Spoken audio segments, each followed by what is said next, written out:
আমি চলে যাব আমাদের প্রথম অতিথির কাছে। আপনার নামটা প্লিজ একটু বলবেন, আপনি কোথা থেকে এসেছেন সেটা একটু বলবেন, তারপরে আপনার ঘটনায় যাব আমরা। প্রিয় লিসেনার্স, আসসালামু আলাইকুম।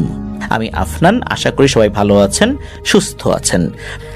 এখন যে ঘটনাটি শেয়ার করব, এই ঘটনাটি আমাদেরকে কিন্তু একজন কওমি মাদ্রাসার সম্মানিত শিক্ষক মহোদয় পাঠিয়েছেন। ওনার নাম মোহাম্মদ নাজিম আরাবি।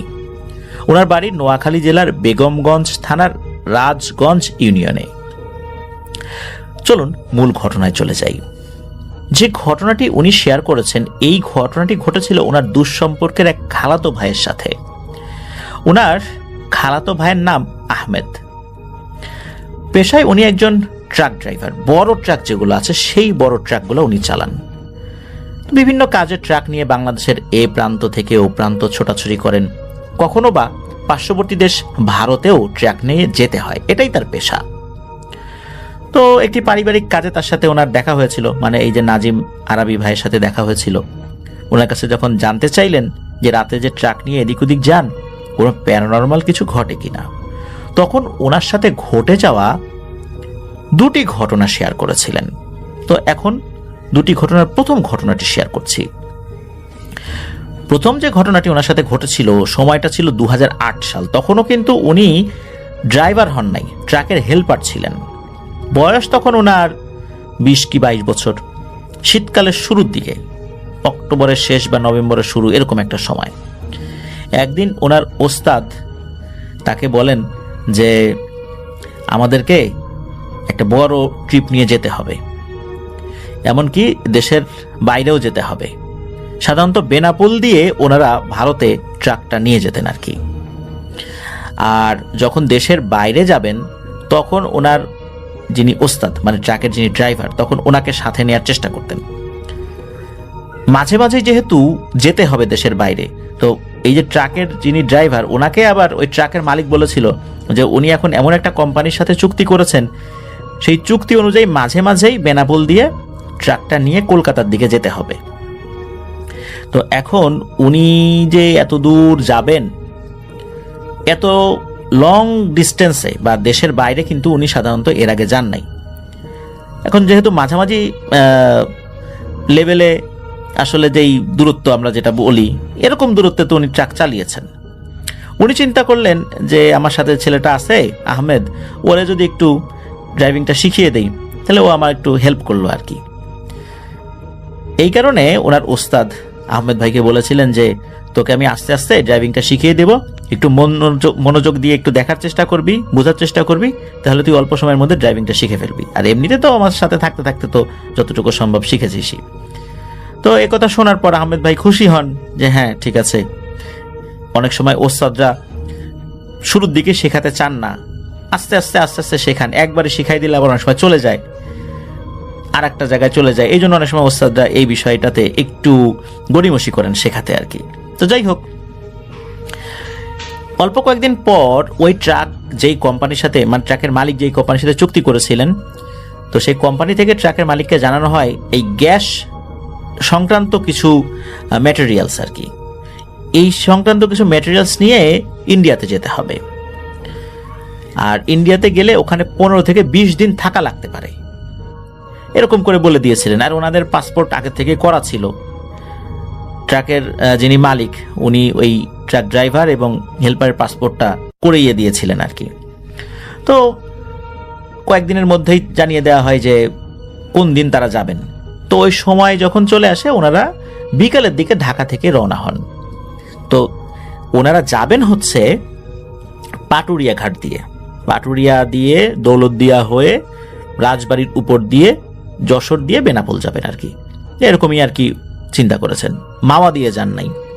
তো ওনারা যখন উথুলি বাস স্ট্যান্ড পার হয়ে পাটুরিয়া ঘাট যেদিকে গেল, ওইদিকে আর একটা রাস্তা ঢুকে গেছে, আর সোজা হচ্ছে আরিচা ঘাটের দিকে আর একটা রাস্তা চলে গেছে।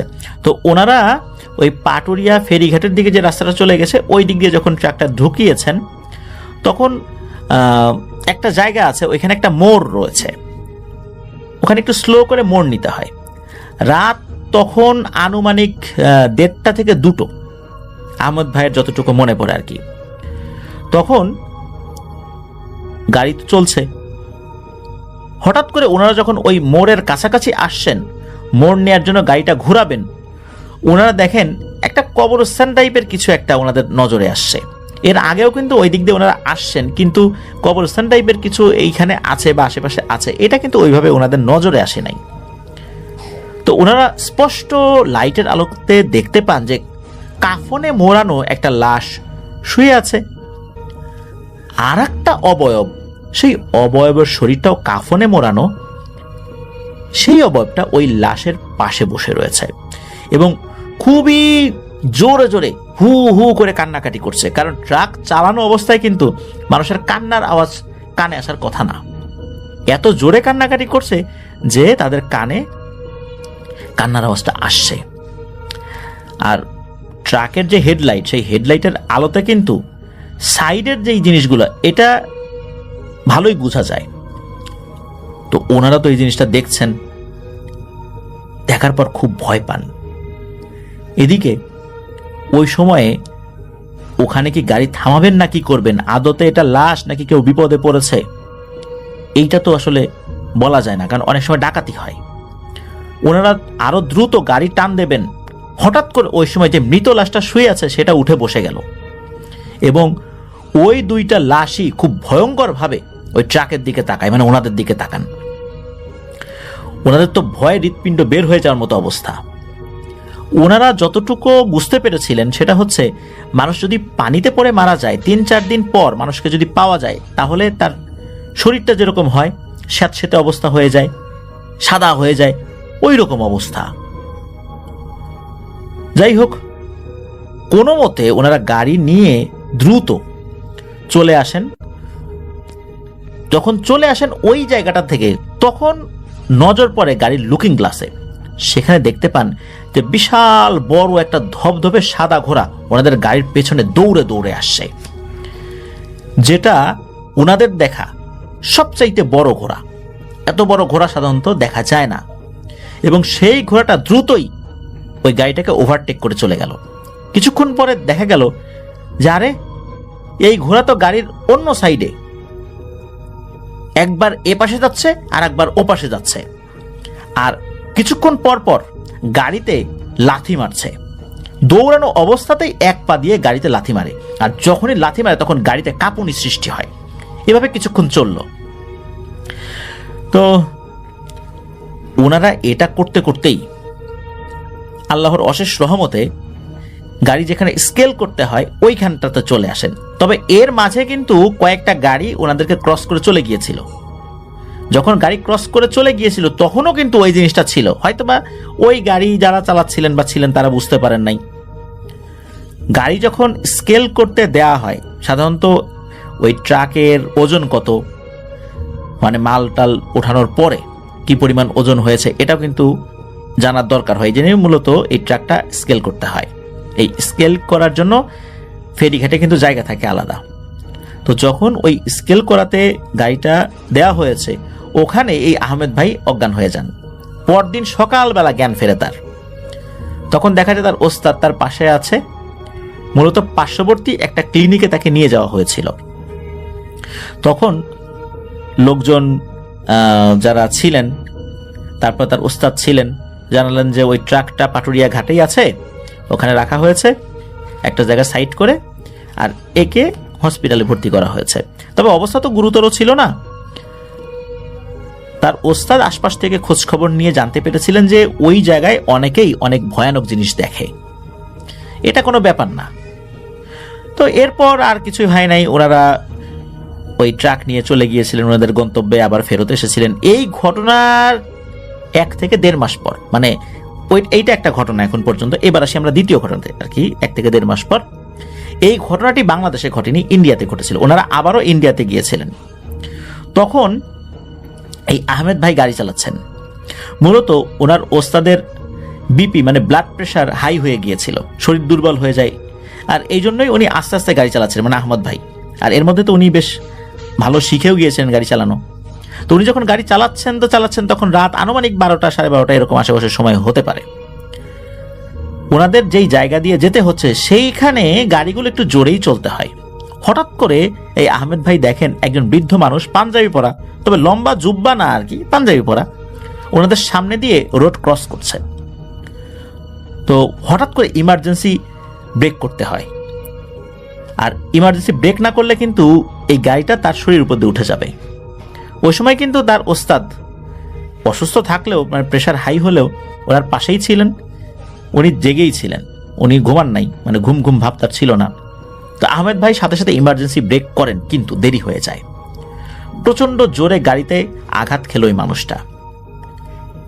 আহমেদ ভাইয়ের ওস্তাদ বলেন, আরে এটা কি করলা, শুরুতেই মানুষ মেরে ফেললা। আচ্ছা ঠিক আছে, লাইট মেরে দেখো লোকটা কোথায়, বেঁচে আছে কিনা, যদি থাকে তাহলে সামনে কোনো ক্লিনিকে আমরা নিয়ে যাব।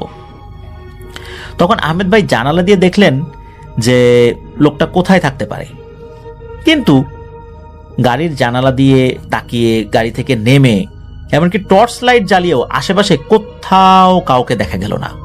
চিন্তা করলেন ধাক্কা খেয়ে হয়তো বা রাস্তার পাশে কোনো খাদে পড়ে গিয়েছেন কিনা। ওনারা দুজন মিলে অনেক ভালো করে খুঁজেছেন, কিন্তু না, কোথাও কাউকে দেখা গেল না। তখন ওনার উস্তাদ যা বোঝার বুঝে গেলেন। উনি বললেন, জাহামেদ তাড়াতাড়ি গাড়িতে স্টার্ট দাও, এখানে থাকা যাবে না, ভয়ঙ্কর কিছু ঘটবে মনে হয়। ওনারাও আর দেরি না করে তাড়াতাড়ি গাড়ি স্টার্ট দিয়ে আগাতে লাগলেন। কিছু দূর যেতে না যেতেই ওনারা দুজনেই দেখছেন যে দুজন লোক ইশারা দিচ্ছে গাড়ি থামানোর জন্য। তো ওনার ওস্তাদ বললেন যে গাড়ি না থামিয়ে ওদের উপরে উঠাই দে, এরা যে মানুষ না এটা বোঝা যাচ্ছে। তো গাড়ি আর থামালেন না, এই দুইজনের উপর দিয়ে গাড়ি উঠিয়ে দিলেন। প্রচন্ড জোরে গাড়ি ঝাঁকুনি খেলো।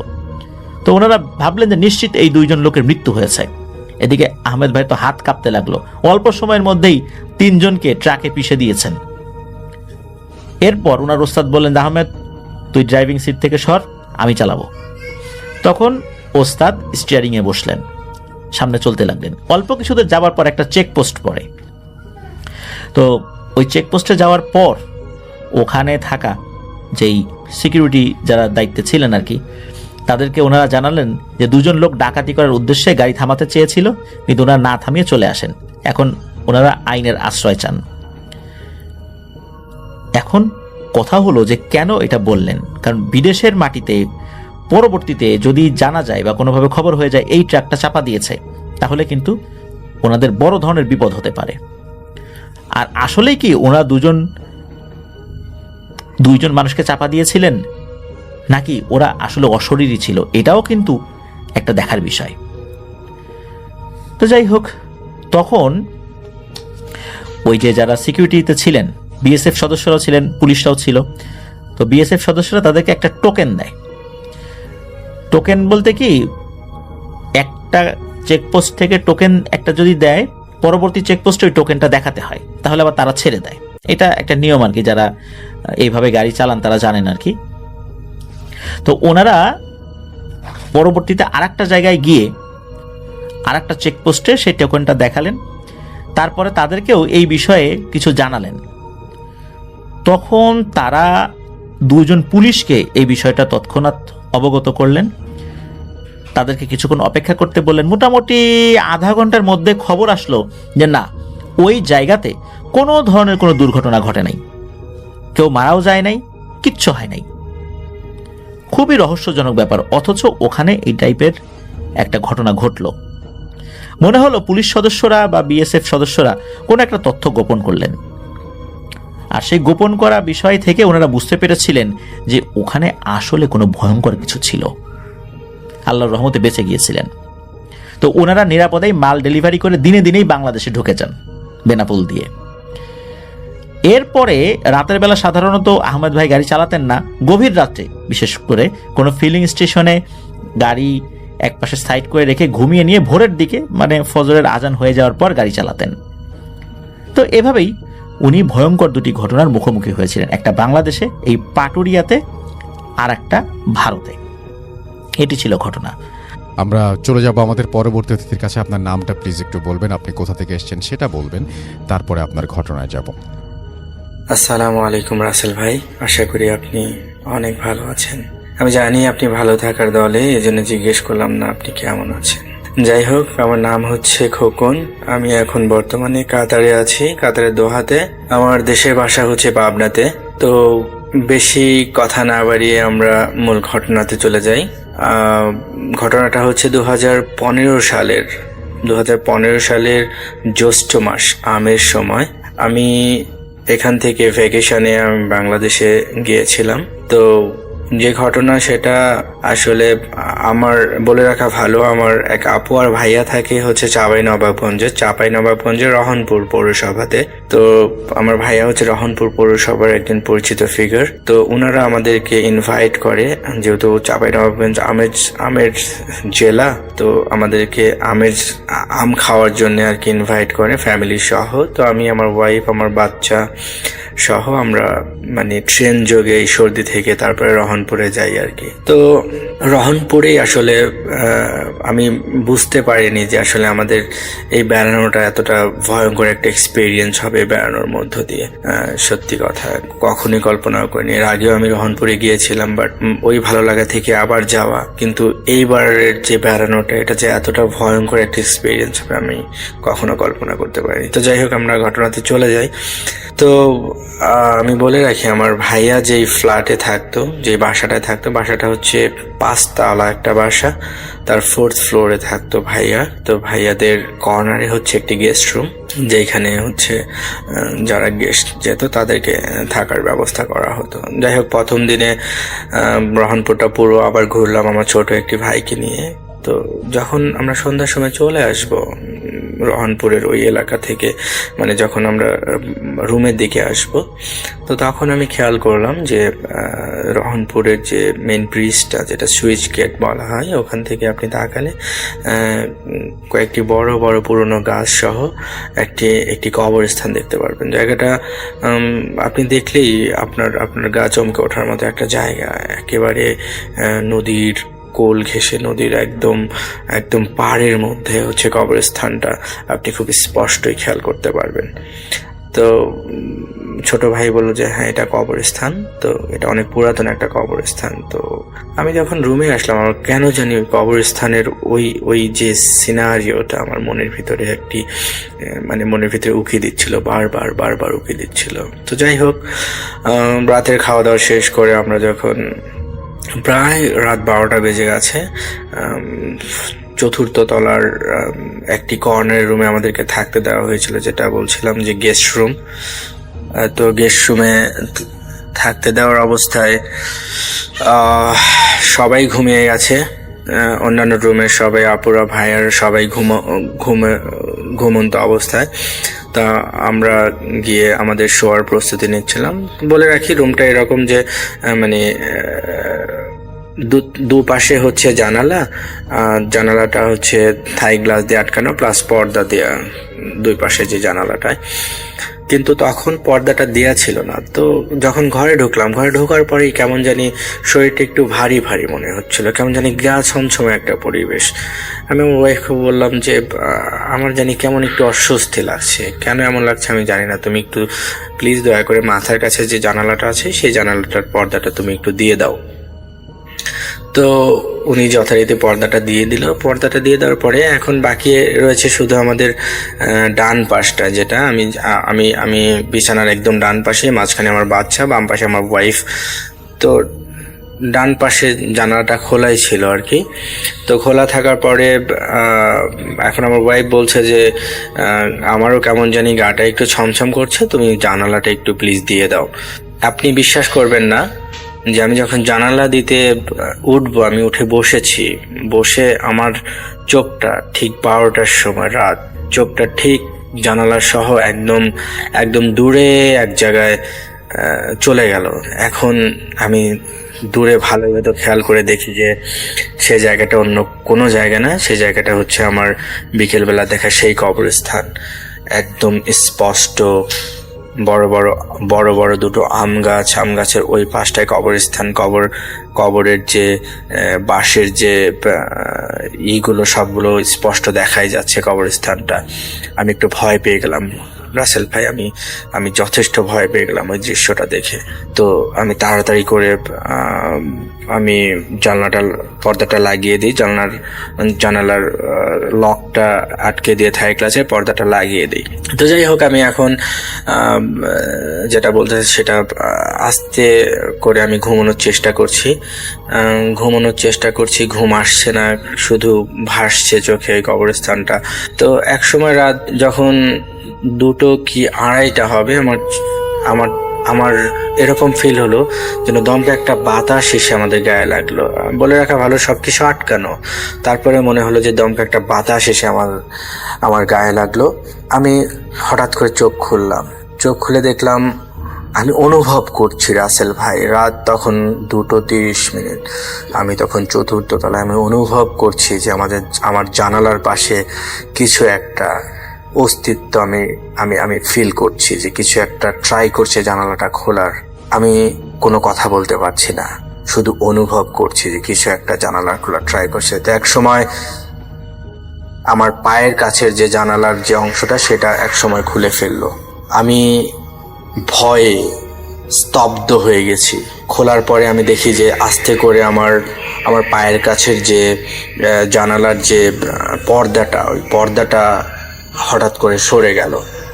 আমি এত পরিমাণে ভয় পেয়েছি রাসেল ভাই, আমি নড়তে পারছি না। এখন দেখি আমার গা ছমছম করছে। এখন দেখি কালো একটি হাত রাসেল ভাই, একদম কালো কুচকুচে, মনে হচ্ছে সদ্য পোড়ানো একটি হাত, মেয়ে মানুষের হাত। এই জন্যে বলছি কারণ হাতে একটি গোল্ডেন কালারের বালা ছিল, লাল আর গোল্ডেন কালার মিক্স একটি বালা, কিন্তু হাতটা ছিল পোড়ানো। রগগুলো মনে হচ্ছে পোড়ালে যেরকম সদ্য চিতা থেকে তুলে আনা যে লাশের যে হাতগুলো হয়, পুরানো একদম কালো কুচকুচে হাত। 3টা আঙুল দিয়ে আমার পায়ের টাকনোর উপরের ওখানে হাত দিয়ে শক্ত করে ধরে আমাকে টান দিচ্ছে। আমি কোনো কিছু চিন্তা না করে, যখন টান দিল আমি কোনো কিছু চিন্তা না করে বসে পড়ে আমি যখন জানলা দিয়ে তাকিয়ে দেখি, জানলাটা তখন অর্ধেকের বেশি পর্দাটুকু টান দিয়ে আমি ভালো করে খেয়াল করে দেখি যে জানালার অপর পাশে, আমি 4র্থ ফ্লোরে এতটা উপরে, অপর পাশে একটি কালো অবয়ব দেখা যাচ্ছে। মনে হচ্ছে শাড়ি টাইপের কিছু একটা পরা কালো অবয়ব, শুধু চোখ দুটো বোঝা যাচ্ছে এবং কি ভয়ঙ্কর ভাবে হাসছে। আমি একটা চিৎকার দিলাম, চিৎকার দেওয়ার পরে হাতটা আমার পাটা ছেড়ে দিল এবং তখন মনে হচ্ছে একটা না, অবয়ব 2টা, এবং তারা কথা বলছে এত উপরে যে বেঁচে গেলে আজকে বলে একটা শব্দ মনে হচ্ছে আমাদের পাশ দিয়ে, জানালার পাশ দিয়ে ওই পাশ হয়ে আস্তে আস্তে শব্দটা মিলিয়ে গেল আর বলে যাচ্ছে যে বেঁচে গেলে আজকে। আমি কোনো কিছু না করে একটা চিৎকার দিয়ে বিছানা থেকে ফ্লোরে পড়ে গেলাম। আমার আপুরা ভাইয়ার সবাই ছুটে আসলো। আসার পরে আমার ওয়াইফ তো ইতিমধ্যেই চিৎকার চেঁচামেচি শুরু করে দিল। সেও বেশ ভয় পেয়েছে আমার চিৎকার চেঁচামেচি দেখে, বাচ্চাও কান্নাকাটি করছে। যাই হোক, ভাইয়ারা উঠে এসে আমাকে পানি পড়া, তারপরে দোয়া তুরুদ যা আছে সবাই পড়ে আমাকে ফু দিতে লাগলো।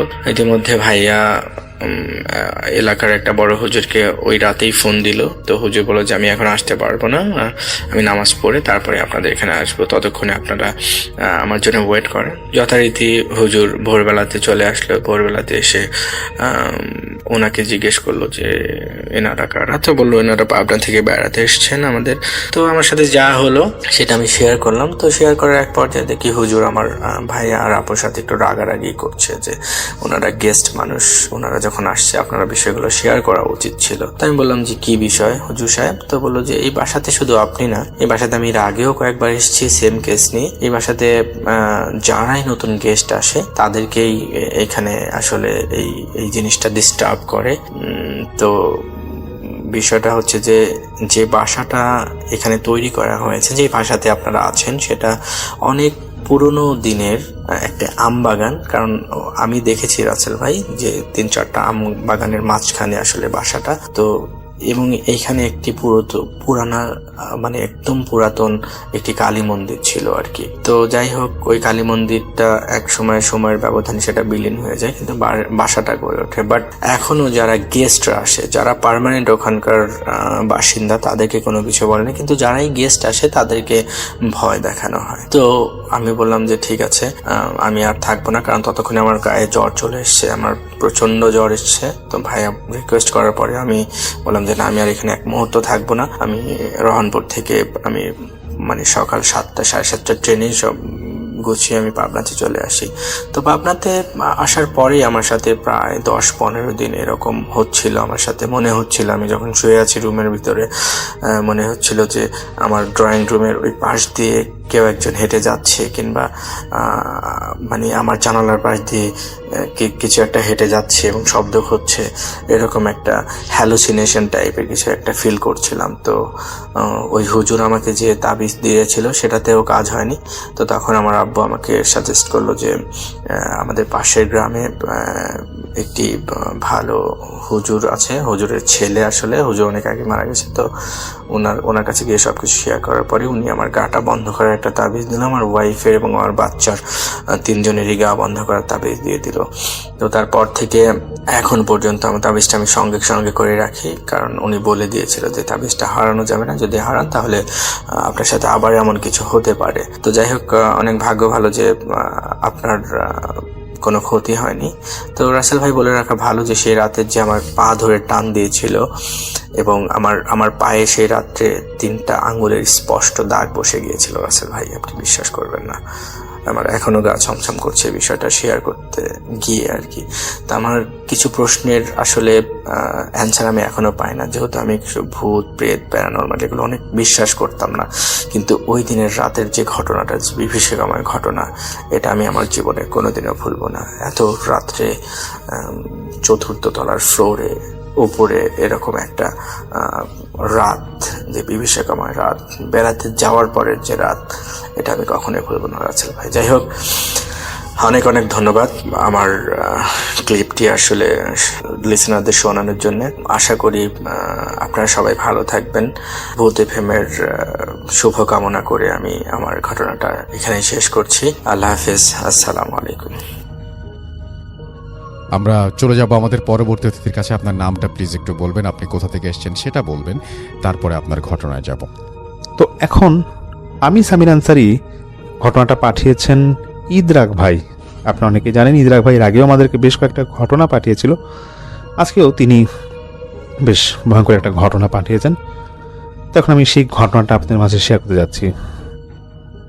ইদরাক ভাই এমন এক ব্যক্তি, আপনারা হয়তো অনেকেই জানেন বা যারা আগের ওনার ঘটনা শুনেছেন, যে উনি কিন্তু টুকটাক এরকম জিন চালানের যে কাজগুলো আছে উনি কিন্তু সবই পারে, এবং মানুষের সমস্যার সমাধান তিনি কিন্তু জিনের মাধ্যমে মাঝে মাঝে করে দেন।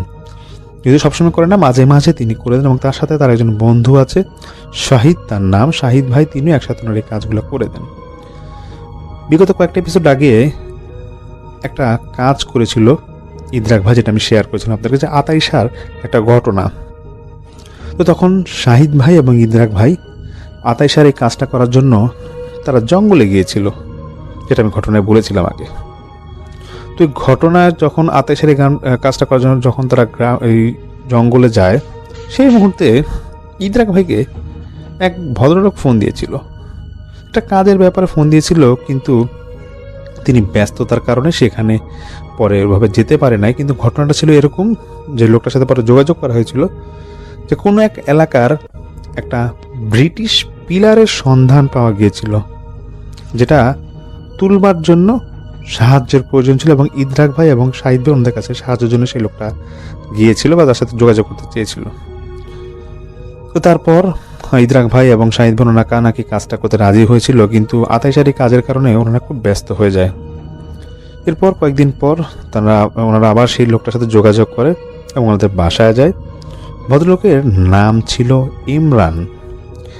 তিনি একটা ঘটনা বলে, ঘটনা ছিল এরকম, ইদরাক ভাইকে বলেন ঘটনাটা ছিল এরকম যে ইমরান সাহেবের এক নিকটাত্মীয় গ্রামে একটা ব্রিটিশ পিলার আছে, একটা পুকুরের ঠিক তলদেশে।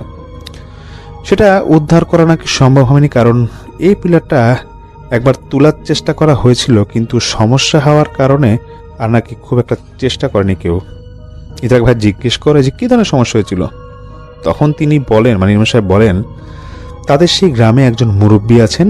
তো ইমরান সাহেবের আত্মীয়রা 7-8টা পরিবার একসাথে এক ভিটায় বসবাস করে, আর তাদের বাড়ির প্রধান ছিলেন এই মুরব্বী, যাকে এলাকায় সবাই পীর সাহেব নামে ডাকে, কারণ তিনি কম বেশি কবিরাজিও করতেন।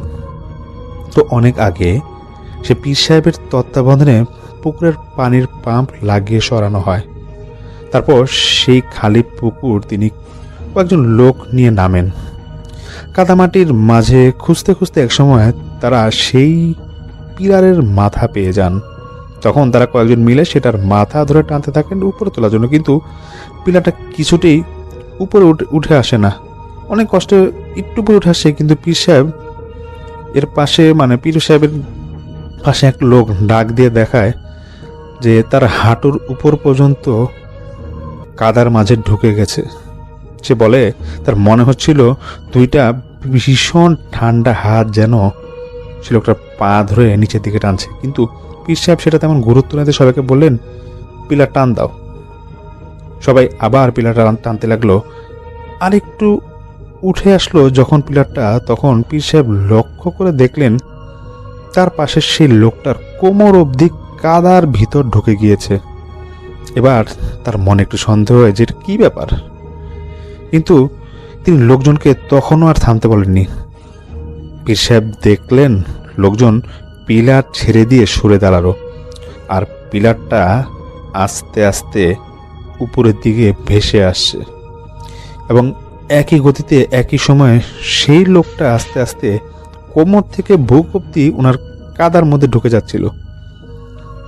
সবাই তখন পিলারের চিন্তা বাদ দিয়ে সেই লোকটাকে ধরে টানতে লাগলো, কিন্তু তাকে তোলা উপরে সম্ভব হচ্ছিল না। অবস্থা যখন একেবারে বেগতিক, কারণ লোকটার তখন দুই হাত আর মাথাটা শুধু কাদার বাইরে, তার শ্বাস নিতে কষ্ট হচ্ছিল। পীর সাহেব তখন কোনো উপায় না দেখে সেই পিলারের মাথার উপরে আর কি একটা জোরে লাথি মারে এবং শুধু এতটুকুই বলে যে দূর হয়ে যায় শয়তানের বাচ্চা। লাথি মারার সাথে সাথে পিলারটা আবার কাদার ভিতরে নিজে নিজেই ঢুকে যায়, আর অন্যদিকে সেই লোকটাও আস্তে আস্তে উপরের দিকে উঠতে থাকে। সবাই তখন পিলারের আশা বাদ দিয়ে আপনজনকে নিয়ে উপরে চলে আসে। পীর সাহেব বুঝতে পারলেন এখানে অলৌকিক কোনো শক্তি আছে যার জন্য মানুষ নিতে যাচ্ছে এখানে।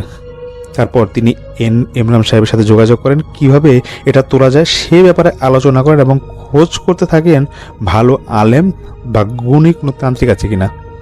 সব শুনে ইমরান সাহেবকে ইদ্রাক ভাই জিজ্ঞেস করে, আপনাদের ব্যাপারটা না হয় বুঝলাম, কিন্তু একটা বিষয় জানতে চাই, সেটা হলো এই পিলার কি এমন জিনিস আছে যার জন্য আপনারা এটাকে তোলার জন্য এত আগ্রহ দেখাচ্ছেন, আর এটা তোলার পরে কী বা করবেন? তখন ইমরান সাহেব ইদ্রাক ভাইকে বলেন, এই পিলারে চুম্বকের মতো অনেক শক্তিশালী ধাতুর প্লেট আছে 5টা, যার পাওয়ারের কারণে নির্দিষ্ট এলাকায় জুড়ে কোন নেটওয়ার্ক পর্যন্ত কাজ করে না। আর ইমরান সাহেবের সাথে বিদেশের কোনো এক গবেষকদের সাথে এটা নিয়ে কথা হয়েছে, তারা এটা চড়া দামে কিনে নিতে চায়।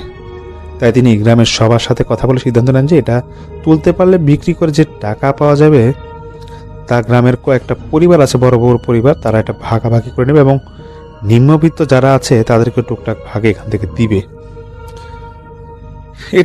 এটা শোনার পরে ইদ্রাক ভাই এবং শাহিদ ভাই চিন্তা করতে থাকে, যদি সত্যি ইমরান সাহেব এরকম একটা কিছু করতে চান তাহলে তো ভালো ব্যাপার, কারণ কয়েকটা পরিবারও এতে হয়তো কিছু টাকা পাবে, বিশেষ করে নিম্নবিত্ত পরিবারগুলা। ইদ্রাক ভাই শাহিদ ভাইকে জিজ্ঞেস করেন, কি করবা, সোজা কাজে নেমে পড়বা নাকি কিছু বুঝার বাকি আছে তোমার? তো শাহিদ ভাই একটু ভেবে বলে, আমার কাছে এখানে কিছু জটিল ব্যাপার মনে হচ্ছে, একজন তুলা রাশির মানুষ ব্যবস্থা করতে হবে, এখনই কিছু ব্যাপার জানতে হবে, না জেনে কাজে আগায় লাভ নাই। একটু পরে ইমরান সাহেবের সহযোগিতায় একজন মানুষ নিয়ে আসা হলো, তাকে অজু করিয়ে জায়নামাজে বসিয়ে ইদ্রাক ভাইয়ের বন্ধু শাহিদ একটা আয়না রেখে তাতে কিছু দোয়া পরে ফু দিতে লাগলো, আর ইদ্রাক ভাই ইমরান সাহেবকে রেখে বাকিদের রুম থেকে বের করে রুমের দরজা জানালা খুলে দিল। জায়নামাজে বসানো লোকটা যখন চুপচাপ হয়ে গেল আর শুধু এক ধ্যানে আয়নার দিকে তাকিয়েছিল, তখন শাহিদকে জিজ্ঞেস করা হলো, কি দেখতে পাচ্ছ বলো তো? সেই লোকটা বলল, মানে শাহিদ ভাই তাকে জিজ্ঞেস মানে লোকটাকে জিজ্ঞেস করলো আর কি, যে কি দেখতে পাচ্ছ একটু বলো তো। আর লোকটা বলল, মনে হচ্ছে যেন আমি আয়নার ভেতর দিয়ে মাটির নিচে ঢুকে যাচ্ছি, অনেক গভীরে চলে যাচ্ছি, অনেকের চিৎকার আর কান্নাকাটির আওয়াজ আমি শুনতে পাচ্ছি। আর হ্যাঁ, এখন একটু গভীরে যেন কিছু একটা জিনিস দেখা যাচ্ছে, অনেক বড়। আমি সেই জিনিসটা অনেক কাছে চলে এসেছে। ঠিক এমন সময় সে লোকটা পিছন দিকে চিত হয়ে খুব জোরে আছাড় খেয়ে আর সাথে সাথে বাকরুদ্ধ হয়ে বসে পড়ল। অন্যদিকে শাহিদ ভাইয়ের হাতে থাকা আয়নাটা ভেঙে টুকরা টুকরা হয়ে গেল সবার সামনে। ইদ্রাক ভাই দরজার এক পাশে দাঁড়িয়েছিল। আয়না ভাঙার সাথে সাথে একটা গরম বাতাস তিনি ফিল করলেন। মনে হচ্ছে যে ওনার পাশ দিয়ে কেটে দরজার দিকে কিছু একটা চলে গেল এবং আচমকা জানলা যে পর্দাটা আছে সেটা নাড়া দিয়ে গেল। ইদ্রাক ভাইয়ের পাশে যে বাতাসটা লেগেছে এতটাই গরম ছিল যে ওনার কেন জানি মনে হচ্ছিল যে হাত যেন ওনার ঝলসে গিয়েছে। এদিকে সেই লোকটা তো পুরো বাকরুদ্ধ হয়ে বসে আছে এবং ইমরান সাহেব লোকটাকে ঠান্ডা করার চেষ্টা করছে এবং চাচ্ছিল যে তার সাথে কথা বলার জন্য। দ্রুত তিনি পানি নিয়ে আসে এবং লোকটাকে পানিতে ছিটা মারার চেষ্টা করেন। প্রায় আধা ঘন্টা পর সেই লোকটা ঠিক হয়। তাকে চা নাস্তা খেয়ে তারপরে খাওয়ার পরে ইমরান সাহেব তাকে বাড়ি পাঠিয়ে দেয়। শাহিদ ভাই তখন বলল, এখানে খারাপ কোনো শক্তি আছে এই জিনিসটাকে ঘিরে, এবং কি এটা কিছুই বোঝা যাচ্ছে না, এবং সেটা মানে কি কারণে এখানে থাকছে এটাও বোঝার খুব কষ্ট। তবে এতটুকু বলা যায় যে এখানে দুইজন নয়, অনেকজন আছে। ইমরান সাহেবকে তখন ইদ্রাক ভাই বলে, তাহলে আপনি আপনার পীর সাহেবের কাছে খবর পাঠান, প্রস্তুত থাকতে 2-1 দিনের মধ্যে আমরা সেই জায়গাটায় যাব। সেদিনের মতো ইদ্রাক ভাই সেখান থেকে চলে আসে। 2 দিন পর তারা আবার রওনা দেয়। এই আগের মতোই ইদ্রাক ভাই এবং শাহিদ ভাই তারা দুই বন্ধু যায়। প্রথমে তারা ইমরান সাহেবের বাসায় যায়, তারপর সেখান থেকে একটা সিএনজি নিয়ে তারা 3 জন মানে ইমরান সাহেব, শাহিদ ভাই এবং ইদ্রাক ভাই এবং ওনার যে আরেকজন এর সাথে আরেকজন যায়, যে ওনার বাসায় যে কেয়ারটেকার যে আছে তারা 4 জন, ওনারা 4 জন এরকম রওনা দেয়। তো যে রাস্তা দিয়ে যাবে সেই রাস্তা ভালো না, মানে একটু ভালো না ছিল, একটু ভালো ছিল না, খারাপ রাস্তা ছিল, কাঁচা রাস্তা ছিল। তো এটা দিয়ে সিএনজিতে রওনা দেওয়া খুব কষ্ট হয় ওনাদের যেতে, যেহেতু এটা একটা এলাকা ভিত্তিক ঘটনা, কারো ব্যক্তিগত নয়। তাই সেই এলাকা বা গ্রামের নাম ইদ্রাক ভাই আমাদেরকে উল্লেখ করেনি এবং তিনি এটা শেয়ার করতে, যদিও আমাকে উল্লেখ করেছে, তিনি শেয়ার করতে এখানে মানা করেছে। তো মাগরিবের পর ওনারা সেখানে রওনা দেয়। চা বাগানের ভিতর দিয়ে গাড়িটা চলছিল, পাহাড়ি রাস্তা, চা বাগান আর বড় বড় টিলা কেটে মাঝখানে দিয়ে এক রাস্তা তৈরি করা হয়েছে। তো এক সময় শাহিদ ভাই ইদ্রাক ভাইকে আঙ্গুল দিয়ে বাইরের দিকে তাকাতে ইশারা করলো। ইদ্রাক ভাই তাকিয়ে দেখেন রাস্তার পাশে চা বাগানের মাঝখানে কিছুটা খালি জমিন, আর সেই জমিন পেরিয়ে সামনে বড় একটা পাহাড়, হালকা অন্ধকারে কালো পাহাড় মনে হচ্ছিল। ইদ্রাক ভাই জিজ্ঞেস করলো, কি এবারে, কি এটা, কিছু আছে নাকি এখানে? শাহিদ ভাই বলে, তোমার অনুমান ঠিক, এখানে আছে একজন, যার অর্ধেক মানুষ আর বাকিটা কি তুমি বুঝে নাও। ইদ্রাক ভাই তখন হাসে কথা শুনে এবং বলে, এমন আবার হয় নাকি? এসব তো কল্পনা সিনেমায় দেখা যায়, বাস্তব জীবনে কিরকম ঘটে? এর মধ্যে ওনাদের গাড়ির স্টার্টটা বন্ধ হয়ে যায়। ড্রাইভার সব কিছু চেক করা শুরু করলো স্টার্ট দেওয়ার জন্য। আবার সবাই নাকি তখন গাড়ি থেকেও নেমে যায়, পাশে দাঁড়ায়। ইদ্রাক ভাই তখন এক দৃষ্টিতে সেই পাহাড়ের দিকে তাকিয়ে যাচ্ছিল। তখন শাহিদ ভাই বলে, দেখার ইচ্ছে আছে নাকি? দেখলে বিশ্বাস হবে তোমার? তুমি জানো এটা কি হতে পারে? এখানে যে থাকে তার কোমর থেকে লেজের মতো কিছু একটা শুরু হয়, তোমাকে ভয় দেখাবে। তবে আমার ধারণাটা কিছুটা ভুল হতে পারে, এটা মনে হয় না কোনো মানুষ জাতীয় কিছু হবে, অন্য একটা এন্টিটি হতে পারে, যেটা তুমি আমি সবাই জানি যে কি হওয়ার সম্ভাবনা বেশি।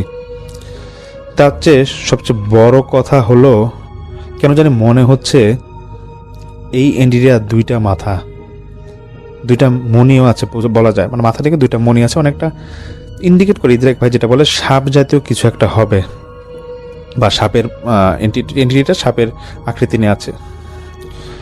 তো প্রথমে ইদ্রাক ভাই এটা বিশ্বাস করেনি, কিন্তু পরে যখন শুনে কয়েকজন সাপুরে সেখানে গিয়েছিল এবং সেই মণিটা উদ্ধার করার উদ্দেশ্যে, কিন্তু তারা কোনোভাবেই তা কাবু করতে পারে না। এরপর দেশের বিভিন্ন জায়গা থেকে নাকি বেছে বেছে 36 জন গণিতান্ত্রিককেও সেখানে আনা হয়, এবং ইদ্রাক ভাই পরে যেটা শুনে, যেটা বললাম যে কোনোভাবে নাকি কোনো কাজ হয় না, সবাই নিজ নিজ তান্ত্রিকের নিজের কিতাব বা নিজের যে জিনিসপত্র আসে তা পাহাড়ের বিভিন্ন জায়গায় বসে পড়েও নাকি কাবু করতে পারে না।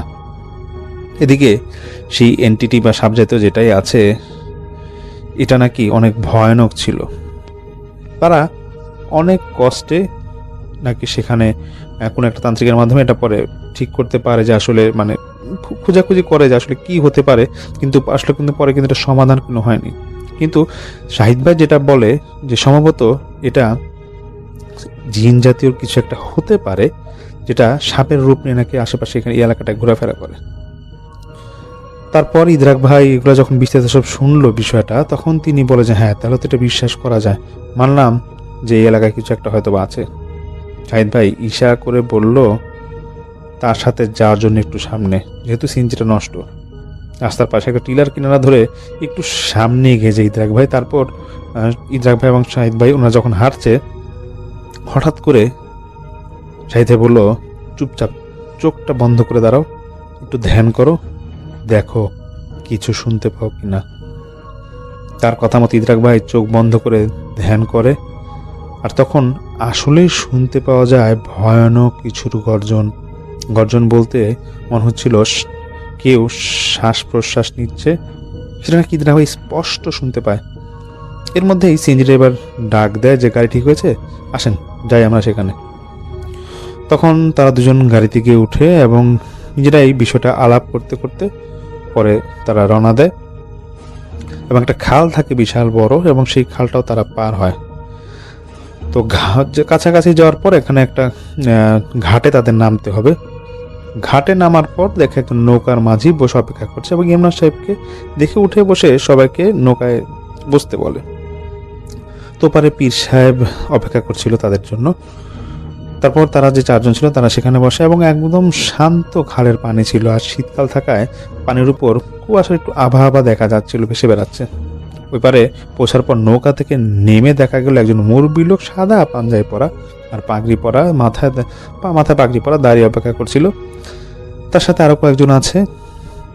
তো তারপর ইদ্রাক ভাই এবং শাহিদ ভাই ওনারা কাছে যায়, এবং হুট করেই দেখা যায় যে কিছু একটা সামনে দিয়ে ওনাদের চলে যাওয়ার পর ওনারা বুঝতে পারে না যে কি গেল। এদিক ওদিক ওনারা দেখছে যে কি আসলে কি হচ্ছে। সবাই মিলে দেখে যে কিছু একটা মাটিতে পড়ে গেল। যে জিনিসটা পড়ে গেল সেখানে গিয়ে তাকানোর পর তারা দেখে যে কিছুই নেই সেখানে, এবং বুঝে যায় যে হয়তো খারাপ কিছু একটা তাদেরকে এখানে চোখের দৃষ্টিটা অন্যদিকে সরিয়ে নেওয়ার জন্য কাজগুলো করছে। তারপর ইদ্রাক ভাই বুঝে যায় যে এই কাজটায় ভালোই রিস্ক আছে। যাই হোক, ইমরান সাহেব ইদ্রাক ভাই এবং শাহিদ ভাইকে পরিচয় করে দেয় পীর সাহেবের সাথে। তারপর সবাই একসাথে হাঁটা শুরু করে। 5-10 মিনিট হাঁটার পর এই পীর সাহেবের বাড়ির কাছে এসে পৌঁছায়। দেখা গেল অনেকগুলো ছোট বড় মাটির ঘর। এক ভিটায় এতগুলো ঘর দেখে বোঝা যায় তারা সবাই একই পরিবারের হবে হয়তোবা, শুধু আলাদা আলাদা ঘর তৈরি করে সংসার তারা করছে হয়তো। তো পীর সাহেব একটা ঘরে নিয়ে বসায় তাদের সবাইকে। 2 দেয়ালে 2টা হারিকেন ঝোলানো। তারপরে চোখ কেন জানি অন্ধকার মনে হচ্ছিল ইদ্রাক ভাইয়ের। চা খেতে খেতে পীর সাহেবের সাথে তারা কথা বলে, ইদ্রাক ভাই এবং শাহিদ ভাই পিলারটির বিষয়ে আরও জানতে চায়, এবং তিনি ইমরান সাহেবকে যা বলেছে একই রকম সব কথা এখানে বললেন। তবে আরও একটা কথা বললেন, এই পিলারটি নিয়ে তাদের সাথে গ্রামের বাকি কয়েকটি পরিবারের সাথে নাকি বিবাদ আছে। তারাও জানে এই পিলারটির কথা, আর তারাও এটা নেওয়ার অনেক চেষ্টা করেছিল, কিন্তু পীর সাহেবের কারণে সরাসরি সাহস করতে পারেনি। এরপর তিনি ইদ্রাক ভাইদেরকে ছোট পুকুরের পাশে নিয়ে গেলেন, সবাই গিয়ে দেখে যে ছোট একটা পুকুর, বেশ গভীরও না, বেশি হলে 10 ফিট কি 12 ফিট হবে, আর পানি নেই তেমন, একটু শুকানো। পুকুর পাড়ে যেতেই কেমন জানি গরম লাগছিল ইদ্রাক ভাইয়ের। তার পরনে যে কোটটা ছিল এবং যে মাথা কানটুপি বা মাফলার ছিল সেটা তিনি খুলে ফেললেন। তারপরও কেন জানি তার গরম লাগছিল। শাহিদ ভাইয়ের দিকে তাকালেন, শাহিদ ভাইও নাকি এরকম শরীরে যা চাদর পেঁচানো ছিল এই ঠান্ডার মধ্যে তিনি এগুলো সব খুলে ফেলেন, তারপর নাকি তার গরম লাগছিল। তোনারা ভাবে যেহেতু এশার নামাজের কাছাকাছি হয়ে গিয়েছে সময়, তো এশার নামাজটা পড়বে, তো এশার নামাজ পড়ে আসে। তো পীর সাহেব বললেন যে মসজিদ অনেক দূর, আসেন বাসা সবাই মিলে জামাত পড়ি। তো সে অনুযায়ী ওনারা জামাত পড়ে। তো ইদ্রাক ভাই এবং ওনার বন্ধু শাহিদ এবং বাড়ির কয়েকজন পুরুষ মিলে ওনারা জামাত আদায় করার পর শাহিদ ভাই একটু সময় চান নামাজের পরে, যিনি একটু ধ্যানে বসবে, এবং তিনি ধ্যানে বসার পর তার জিনদেরকে তিনি ডাকার চেষ্টা করেন। সেই সাথে ইদ্রাক ভাই এবং সেই পীর সাহেবও বসেছিল, কিন্তু অনেকক্ষণ বসার পরও জিনদের মধ্যে কেউ আসলো না। শাহিদ ভাই বলল, এই বাড়িতে সমস্যা আছে, বারবার কেউ যেন বাধা দিচ্ছে আর বাড়ির আশেপাশে আসতে দিচ্ছে না। ঠিক তখন তারা তিনজন, মানে ইদ্রাক ভাই, শাহিদ ভাই এবং সেই পীর সাহেব, তিনজনে শুনতে পেল ঘরের টিনের চালে বড় বড় ঢিল মারা শব্দ। মনে হচ্ছিল কারা অনেকগুলো ছোট ছোট পাথর যেন ঢিল মারছে। সাথে সাথে 3 বার একটা দোয়া পরে ইদ্রাক ভাই 3টা থাবা দেয় মাটির উপরে, সাথে সাথে সব শব্দ বন্ধ হয়ে যায়। এবার উঠে গিয়ে একটা গোল বৃত্ত আঁকতে যাবে ইদ্রাক ভাই, তখন শাহিদ ভাই নিষেধ করে, বলে থাক, বন্ধ করা লাগবে না, ওরা কোনো ক্ষতি করতে পারবে না, ভয় দেখাতে আসছে তো, আর সেটাই করতে চাইছে বুঝলাম। পীর সাহেব তখন বলল, ইদ্রাক ভাই এবং শাহিদ ভাই যে আসছে, তাদের আসার সময় হয়তো এলাকার কেউ দেখে ফেলেছে, আর তাদের খাসিয়াদের সাথে ভালো যোগাযোগ আছে, হয়তো তারাই কিছু একটা করছে বা করতে চাইছে। এটা শুনে শাহিদ ভাইকে ইদ্রাক ভাই জিজ্ঞেস করে, তাহলে এখন কি করবা? শাহিদ ভাই বলে, একটা রাস্তা আছে, আয়না পরা, এখানেও তুলা রাশির মানুষ হলে ভালো হয়। তখন ইদ্রাক ভাই বলে, না, অন্য কোনো মানুষের দরকার, সবাই এসব জিনিস সহ্য করতে পারবে না, ক্ষমতা নাই। তুমি কি দেখো নাই 2 দিন আগেও সেই যে লোকটা কিভাবে চিৎকার করে অজ্ঞান হয়ে যাচ্ছিল সেই রুমটায়? সুতরাং আজকে আমি বসবো, মানে ইদ্রাক ভাই নিজে বসতে যাচ্ছে, এবং সেই শাহিদ ভাইকে বলছে, বাকি কাজ তুমি আর পীর সাহেব তোমরা দুজন মিলে করতে থাকো। শাহিদ ভাই ইদ্রাক ভাইয়ের কথা সম্মতি দেয়, তিনি জানামাজে বসেন, আর সে পীর সাহেবকে দিয়ে আয়নাটা ধরানো হয়। হারিকেন 2টা দেয়াল থেকে খুলে এনে ইদ্রাক ভাইয়ের 2 পাশে আলো বাড়িয়ে রাখা হয়, যাতে আয়নাটা পরিষ্কার তিনি দেখতে পায়। তারপর শাহিদ ভাই দোয়া পড়া শুরু করে এবং আয়নাতে ফু দিতে থাকে। ইদ্রাক ভাই যেন আস্তে আস্তে কেমন জানি করছিল, আয়নার মাঝে তিনি মনে হচ্ছিল ডুবে যাচ্ছে, চোখ ঝাপসা হয়ে পানি পড়া শুরু করে ওনার। তবুও তিনি এক পলকে তাকিয়েছিল সে আয়নার দিকে। একটু পরে মনে হলো তিনি যেন কিছু একটা দেখতে পাচ্ছে। খালের ওই পারে কেউ একজন একটা বড় টিলার মধ্য অংশে বসে আছে, তার সামনে একটা পাতিলে আগুন জ্বলছে আর একটা কিতাব মেলে রাখা। সে একটু পরপর পাতা উল্টাচ্ছে আর মন্ত্র পড়ে পড়ে আগুনে কিছু একটা জ্বালাচ্ছিল। ইদ্রাক ভাই সাথে সাথে শাহিদ ভাই আর পীর সাহেবকে বলতে লাগলো, আমি কিছু একটা দেখতে পাচ্ছি। এরপর তিনি দেখতে থাকে খালের পানি থেকে হায়নারূপী 10-12টা দেও উঠে আসছে, তারা তেড়ে আসছে বাড়িটার দিকে, খুব দ্রুত আসছে। ইদ্রাক ভাই আবার বলে ওঠে শাহিদ ভাইকে বলে যে ওরা আসছে আমাদের দিকে, খাসিয়া গুনিন পাঠিয়েছে ওদেরকে। ঠিক তখন যেখানে যারা ছিল তারা সবাই শুনতে পায় আশেপাশে গাছের ডাল ভাঙার শব্দ আর লাফালাফির শব্দ বোঝা যাচ্ছিল। কারা তারা কাছে এসে পড়েছে লাফিয়ে লাফিয়ে এক গাছ থেকে আরেক গাছে, আর ডালপালা ভেঙে পড়ছে, সেটা তারা বুঝতে পারছিল না। তারপর দেখা যায় যে 10-12 লম্বা লম্বা কালো ছায়া সেই ঘরের আশেপাশে ঘিরে দাঁড়িয়ে আছে। এই কথা ইদ্রাক ভাই বলা মাত্র শাহিদ ভাই উঠে দাঁড়ায় আর বলল, মুখামুখি হওয়ার সময় এখন এসে পড়েছে। তুমি সেই খাসিয়া তান্ত্রিককে থামাও। আর ইদ্রাক ভাইকে বলে, আমি বাইরে যাচ্ছি। তারপর পীর সাহেবের দিকে তাকিয়ে বলে, আমি বেরোনোর সাথে সাথে আপনি দরজা ভেতর থেকে আটকে দিবেন যাতে কেউ ভিতরে আসতে না পারে। আর যখন সব শান্ত হয়ে যাবে, কোনো শব্দ আসবে না, তখন দরজা খুলে দিবেন। আশা করি আমাকে জীবিত পাবেন। এটা শাহিদ ভাই বলেন। এটা বলে সে আর অপেক্ষা না করে তার সাথে আনা রড হাতে নিল আর তার ব্যাগ থেকে টকটকে লাল গামছার মতো কাপড় বের করে সেই রডের মাথায় পেঁচে নিল। এটা সাধারণ কোনো কাপড় ছিল না, এটা তাকে এক অঘরী সাধক দিয়েছিল তার গায়ের কাপড় যখন সে আসাম গিয়েছিল। এরপর সে ইদ্রাক ভাইয়ের অনুমতির অপেক্ষা দাঁড়িয়ে থাক, মানে সেই শাহিদ ভাই। ইদ্রাক ভাই তখন যে জিন ছিল ওনাদের সাথে যে 3জন জিন থাকার কথা, যে জিন ছিল শাহিদ ভাইয়ের সাথে, তখন সেই জিনকে স্মরণ করে এবং দেখলো যে খালের ওই পারে একজন বসে দাঁড়িয়ে আছে এবং তিনি এই পারে আসতে পারছেন না। এটা তান্ত্রিকের এক মায়া জাদু, তাই তিনি মানে সেই জিন ইদ্রাক ভাইয়ের কথা শুনতে পারবে না, তাই ইশারায় বলে দিল তান্ত্রিককে থামাতে হবে। মানে সেই জিনকে ইশারায় বলে দিল তান্ত্রিককে থামাতে হবে এবং সেই জিন সাথে সাথে এক দৌড়ে তান্ত্রিকের সামনে গিয়ে আগুন ধরানো পাতিলটা উল্টে তার কালো জাদুর কিতাবের উপর ফেলে দিলে সাথে সাথে সেই কিতাবে আগুন ধরে ফেললো এবং তান্ত্রিক লাফ দিয়ে উঠে দাঁড়ায় যায়। তিনি তাকে মানে সেই জিন তাকে গলা চেপে ধরে আছাড় মারে এবং টিলার উপরে থেকে নিচে ফেলে দেয়। আর তখনই ইদ্রাক ভাই শাহিদ ভাইকে ইশারা করে যাওয়ার জন্য। সেই শাহিদ ভাই রড নিয়ে বেরিয়ে যায় ক্ষিপ্ত হয়ে।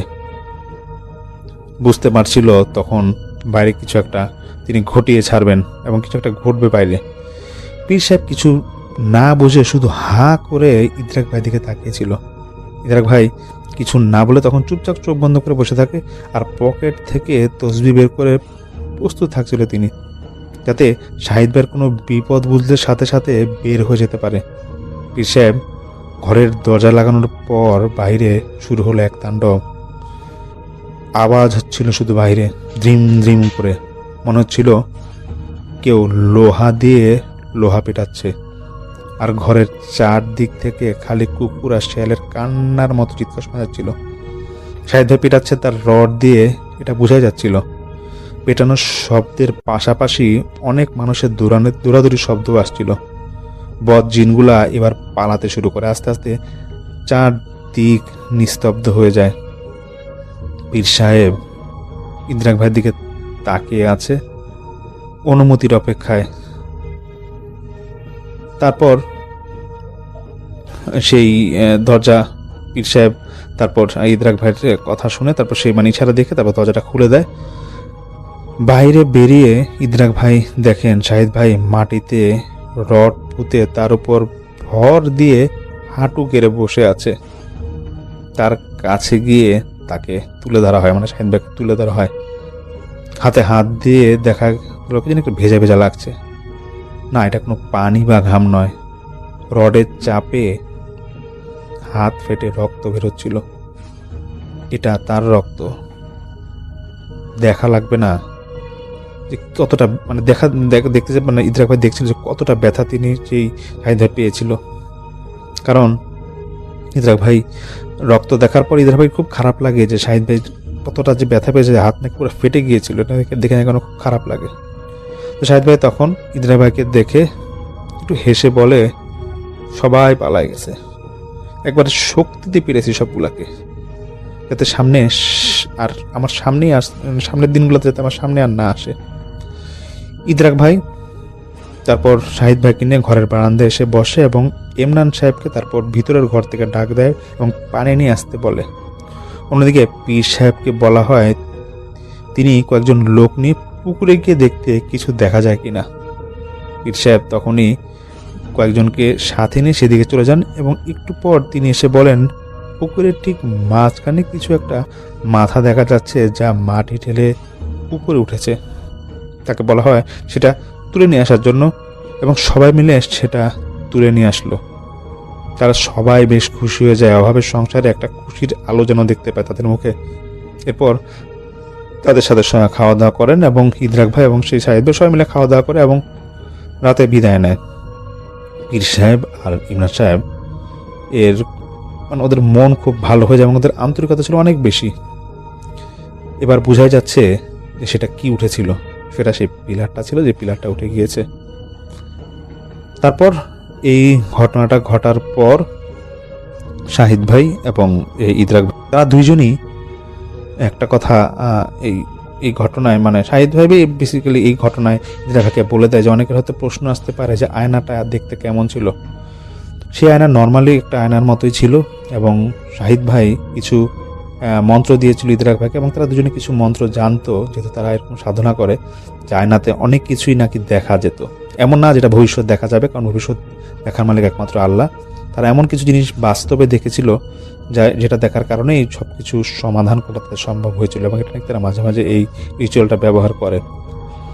তো তারপর সেখান থেকে তারা এসে পড়ে এবং সেই গ্রামে আর কোনো সমস্যা হয় না, সেই জায়গাটা সমস্যা হয় এবং এটা কোনো কারণে তারা সেই পিলোটা সেল করে দেয় এবং মোটামুটি সেই গ্রামে যাদের যে পারিবারিক যাদের অর্থের দরকার ছিল তারা নাকি একটা ভালো অ্যামাউন্ট নাকি তারা পায়। তো ধন্যবাদ ইদ্রাক ভাইকে এই ঘটনাটা পাঠানোর জন্য। তিনি সিলেট থেকে আমাদেরকে ঘটনাটা পাঠান। আরও একটা ঘটনায় চলে যাব আমরা এবং এই ঘটনাটা একটা অডিও ক্লিপ। চলুন শুনে আসি অডিও ক্লিপটি। আশা করছি এই অডিও ক্লিপটিও আপনাদেরকে অনেক অনেক আনন্দ দেবে। চলুন শুনে আসি। হ্যালো লিসেনার্স, আসসালামু আলাইকুম। আশা করি সবাই ভালো আছেন, ভালো দলে আছেন। আমি রিপন লালমনিরহাট থেকে। আজকে যে ঘটনাটা আমি আপনাদের কাছে শেয়ার করব, আশা করি এই ঘটনাটা আপনাদের ভালো লাগবে।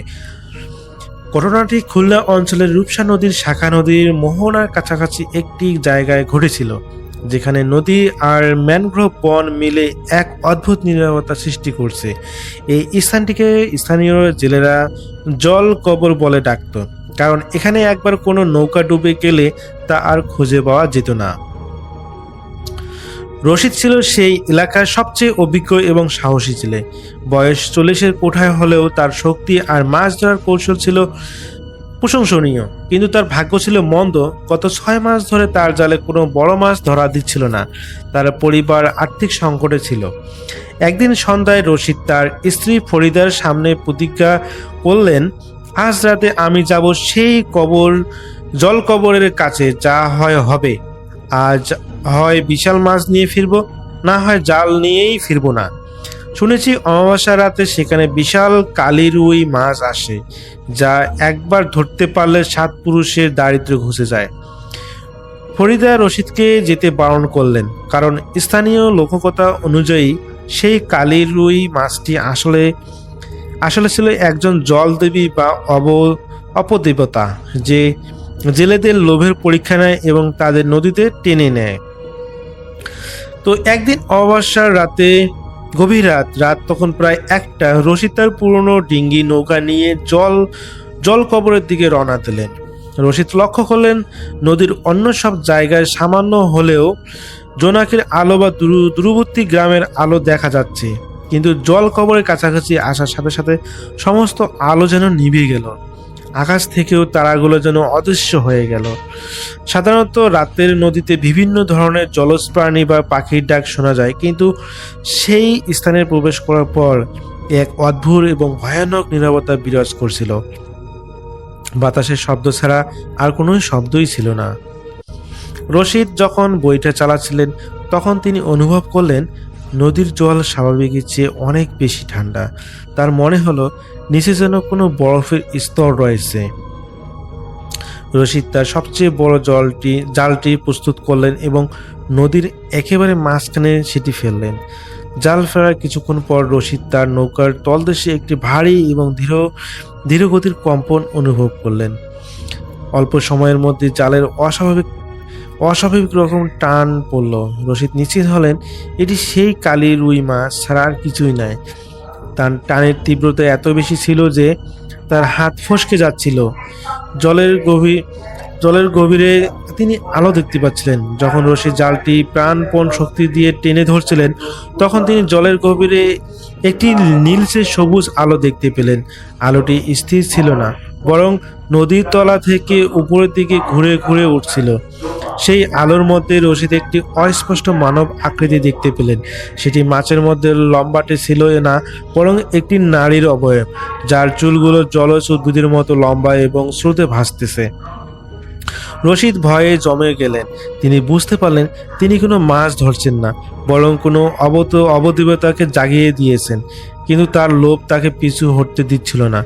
সেই ঠিক মুহূর্তে জল থেকে একটি অত্যন্ত করুণ এবং মিষ্টি কণ্ঠস্বর ভেসে এলো, যা রশিদের হৃদয়কে দুর্বলতম জায়গায় আঘাত হানল।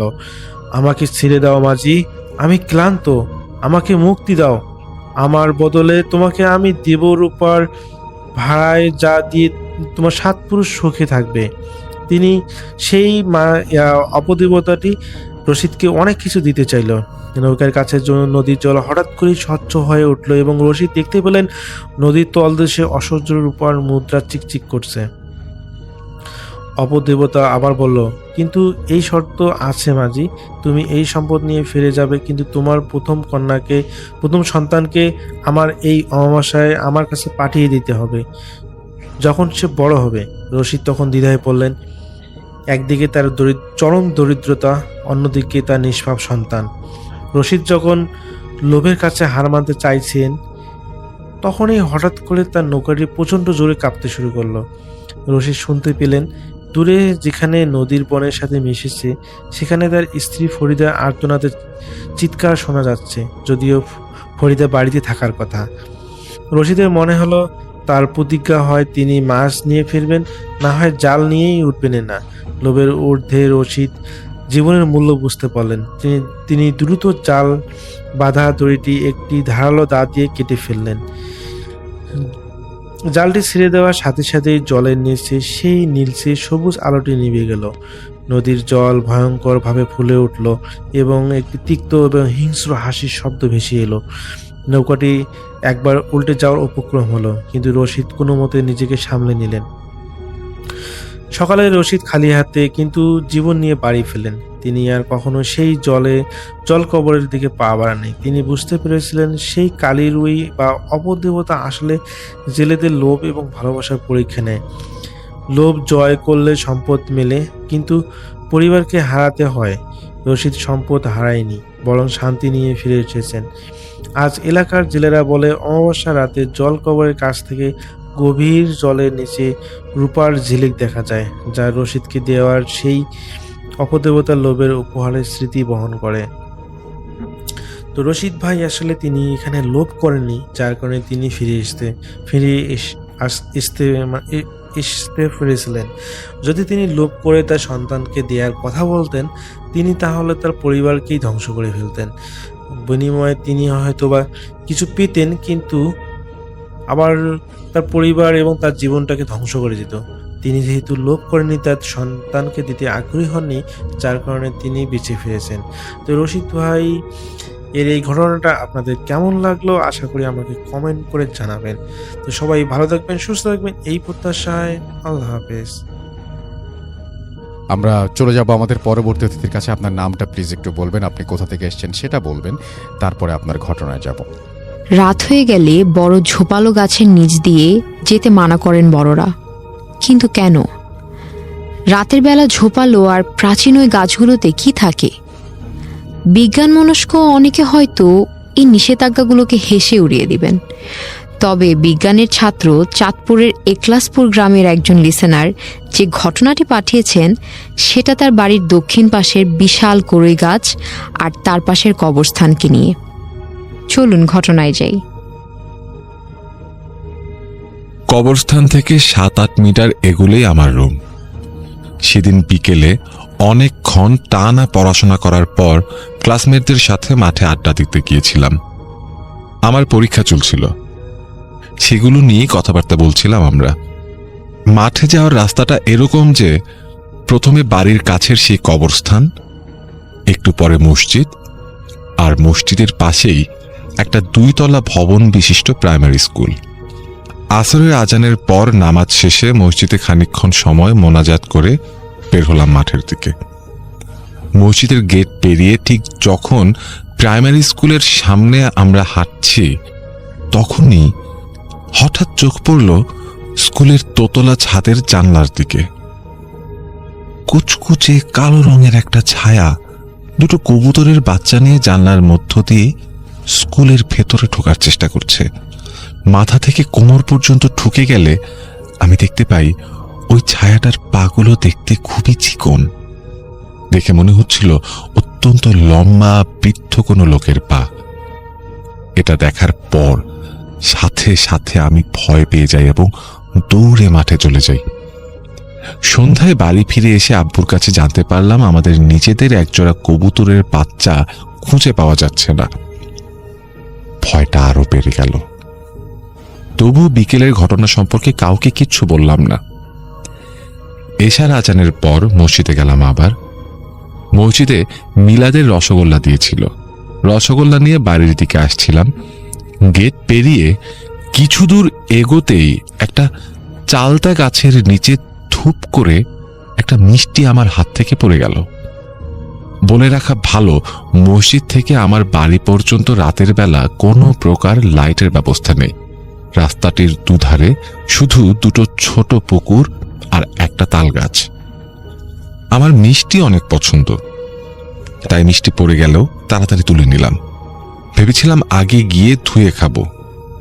মিষ্টি তুলতে গিয়ে দেখি ঠিক 3-4 হাত দূরে একটা মাঝারি সাইজের সাপ মিষ্টিটিকে লক্ষ্য করে এগিয়ে আসছে। আমার সাথে থাকা এক ছোট ভাইকে নিয়ে কোনো মতে মিষ্টিটি হাতে নিয়েই এক দৌড়ে চলে গেলাম মসজিদের ঘাটে। সেখান থেকে মিষ্টিটি ধুয়ে অন্য আরেকটা রাস্তা দিয়ে যেই না দুজনে বাড়িতে ফিরব, তখনই দেখতে পেলাম আমাদের দুজনের সামনে দিয়ে খুব দ্রুত গতিতে অনেক কালো কি যেন একটা ক্রস করলো। ভয় পেয়ে দৌড় দিয়ে বাড়িতে চলে আসলাম। বাড়িতে এসে ঘটনাটা মাকে খুলে বললে মা আমাকে মিষ্টিটা খেতে মানা করলেন, বাইরে ফেলে দিতে বললেন। আমি অবশ্য মিষ্টিটা ফেললাম না, খেয়ে ফেললাম। ভাবলাম কি আর হবে। আগে বলেছিলাম আমার পরীক্ষা চলছিল, সেজন্য রাত জেগে পড়ছিলাম। রাত প্রায় 11টা বা তারও বেশি। ততক্ষণে বাড়ির সকলেই ঘুমিয়ে পড়েছে। পড়ার মাঝখানে হঠাৎ আমার রুমের পাশের কবরস্থানের দেয়াল থেকে ধূপ করে কি যেন একটা পড়ার শব্দ পেলাম। চারিদিকে অন্ধকার ছিল, তাই কিছুই দেখতে পাচ্ছিলাম না। জিনিসটাকে স্বাভাবিকভাবে নিয়ে আবার পড়ায় মনোযোগ দিলাম। কিছুক্ষণ পর আবার সেই মাটিতে পড়ার শব্দ। একটু ভয় লাগলো। মিষ্টি খেয়ে ফেলেছি বলে ভয় আরো বেশি লাগলো। তাও আরেকটু পড়া বাকি ছিল বলে পড়তে লাগলাম। তখন রাত প্রায় 12টার কাছাকাছি। আমি শুনতে পাচ্ছি যে টেবিলের ডান দিকে আমার রুমের জানলা থেকে কে যেন আমাকে নাম ধরে ডাকছে। আমি বাড়ির পাশে আমার এক বন্ধুর বাড়ি থাকা, আমি ভেবেছিলাম আমার বন্ধু হয়তো আমাকে ভয় দেখানোর জন্য এরকমটা করছে। আমি ভয় পেলাম না। কিছুক্ষণ পর আবারও সেই একই আওয়াজের ডাক। আমি এবার বলে উঠলাম, শালা কালকে পরীক্ষা পড়তে বস, আমাকে ভয় দেখিয়ে লাভ নেই, আমি ভয় পাচ্ছি না। এরপর আর কোনো আওয়াজ পেলাম না। কিছুক্ষণ পর প্রায় 12:30টার কাছাকাছি, চোখে তখন অনেক ঘুম, ভাবছি উঠে পড়ব। এমন সময় আমাকে আবার নাম ধরে ডাকলো। গলাটা আমার খুব পরিচিত মনে হলো। আমি খানিকক্ষণের মতো বুঝে গেলাম যে এটা আমার দাদির গলা, যিনি কিনা 6 বছর আগে মারা গিয়েছেন। ভাবলাম অশরীরই কিছু নাকি। টেবিল থেকে এক লাফে উঠে গিয়ে সরাসরি খাটে গিয়ে শুয়ে পড়লাম। দোয়া কালাম পড়তে লাগলাম। অন্য রুম থেকে ফ্রিজের স্ট্যাবিলাইজারের খানিকটা বেগুনি আলো আসছিল আমার রুমে। হঠাৎ চোখ পড়ল আমার রুমের এক কোণে থাকা আলমারির ওপর। আমি যা দেখতে পেলাম তা আমার কাছে তখন রীতিমতো অসম্ভব কাল্পনিক মনে হচ্ছিল। আমি দেখতে পেলাম ওই যে বিকেলে দেখা কালো পা, রাতে দেখা কালো ছায়া, তারা দুজনেই আমার দিকে সবুজ ঝলঝলে চোখে তাকিয়ে। আমি আরো জোরে জোরে দোয়া পড়তে লাগলাম। লাভ হলো না। ধুম করে কালো ছায়াটা আমার পেটের উপর এসে বসলো।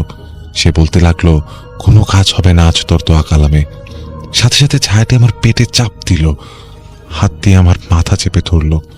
আমি চিৎকার করতে পারছিলাম না, মনে হচ্ছিল হিমালয় থেকে একখণ্ড বরফ আমার উপরে রাখা। এক মুহূর্তের জন্য মনে হচ্ছিল মাথার মগজ ছিটকে বের হয়ে আসবে। অনেক কষ্টে চিৎকার করলাম। আমার চিৎকার শুনে আমার মা বাবা দুজনে আমার রুমে ছুটে এলো। মা রুমের বাতিতে জ্বালিয়ে আমার অবস্থা দেখে কান্না শুরু করলো। পরে আমি বিকেলের ঘটনা থেকে শুরু করে সব ঘটনা আমার মায়ের সাথে শেয়ার করি। মা শুনে বলতে লাগলেন, মানা করেছিলাম তোকে মিষ্টিটা খেতে, তাই তো এই অবস্থা। সকালে মা আমাকে আমার নানার কাছে একজন হুজুরের কাছে পাঠায়। ওই দিন হুজুর মসজিদে ছিলেন না, তিনি নাকি ছুটিতে গিয়েছিলেন, তাই মা আমাকে একদিনের জন্য নানার বাড়ি পাঠিয়ে দেন। পরদিন যথারীতি আমরা হুজুরের কাছে উপস্থিত হই। হুজুর আমাকে একটা তাবিজ দিলেন এবং বললেন আমি যেন এটা না হারাই, সবসময় এটা সাথে রাখি। বেশ কিছুদিন ঠিকঠাকই ছিলাম। হঠাৎ একদিন পুকুরে গোসল করতে গিয়ে আমি তাবিজটি হারিয়ে ফেলি। মা জানার সাথে সাথে নানাকে ফোন করেন। নানা কিছুক্ষণের মধ্যে চলে আসেন। দুপুরের খাবার শেষ করার সাথে সাথেই নানা আমাকে ওই হুজুরের কাছে নিয়ে যাওয়ার জন্য রওনা হন। বলে রাখি, হুজুরের কাছে যাওয়ার বেলায় মাঝখানের রাস্তাটি এরকম যে দুধারে কেবল কৃষ্ণচূড়া গাছ, বেশ কিছু তাল গাছও আছে সাথে। চারিদিকে যত দূর চোখ যায় কেবল সোনালি ধান ক্ষেত। ওই দিন দুপুরবেলা হালকা বাতাসও ছিল। আশেপাশের সবাই তখন বিশ্রাম নিতে ব্যস্ত। কিছু দূর এগোনোর পর হঠাৎ আমার মনে হলো আমার বাম পা খুব শীতল এবং শক্ত কিছুর সাথে ধাক্কা খেল। আমি নিচের দিকে তাকিয়ে দেখতে পেলাম সেখানে কিছুই নেই। মনে মনে ভয় পেতে লাগলাম। নানা আমার চেয়ে 2-3 হাত সামনে ছিল। আমি নানাকে ডেকে দাঁড়াতে বললাম।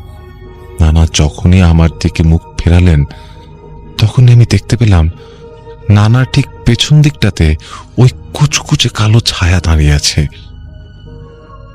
আমার মুখে আতঙ্কের ছায়া নেমে এলো। নানা আমার হাত শক্ত করে ধরে দ্রুত গতিতে চলতে লাগলেন হুজুরের কাছে। হুজুরের কাছে পৌঁছে সব ঘটনা বলার পর তিনি আমাকে আবারও 2টি তাবিজ দেন এবং এই ব্যাপারে খুব সাবধান হতে বললেন তাবিজগুলো যেন আমি 40 দিন আমার সাথে সাথে রাখি।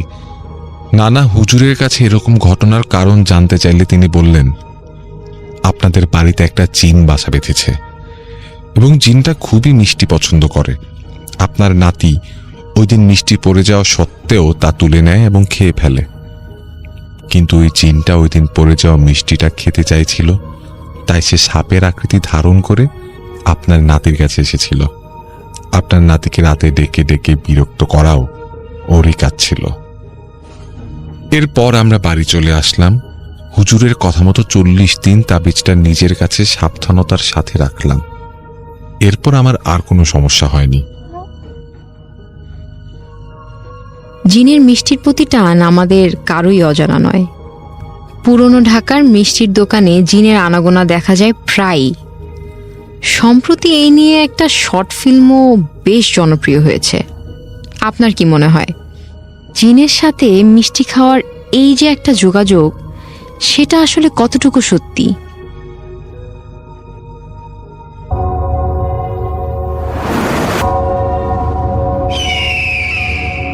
Welcome back.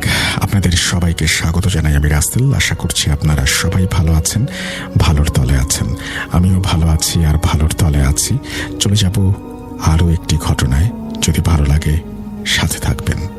এর মধ্যে একটা ঘটনা পাঠিয়েছেন আনিক নাফিজ চৌধুরী নামে এক ভাই, এবং তিনি আমাদেরকে ঘটনা পাঠানোর সময় তিনি বলেছেন যে এটা একটু বেশ পুরনো কালের ঘটনা। ঘটনাটা তার নানার কাছ থেকে শোনা।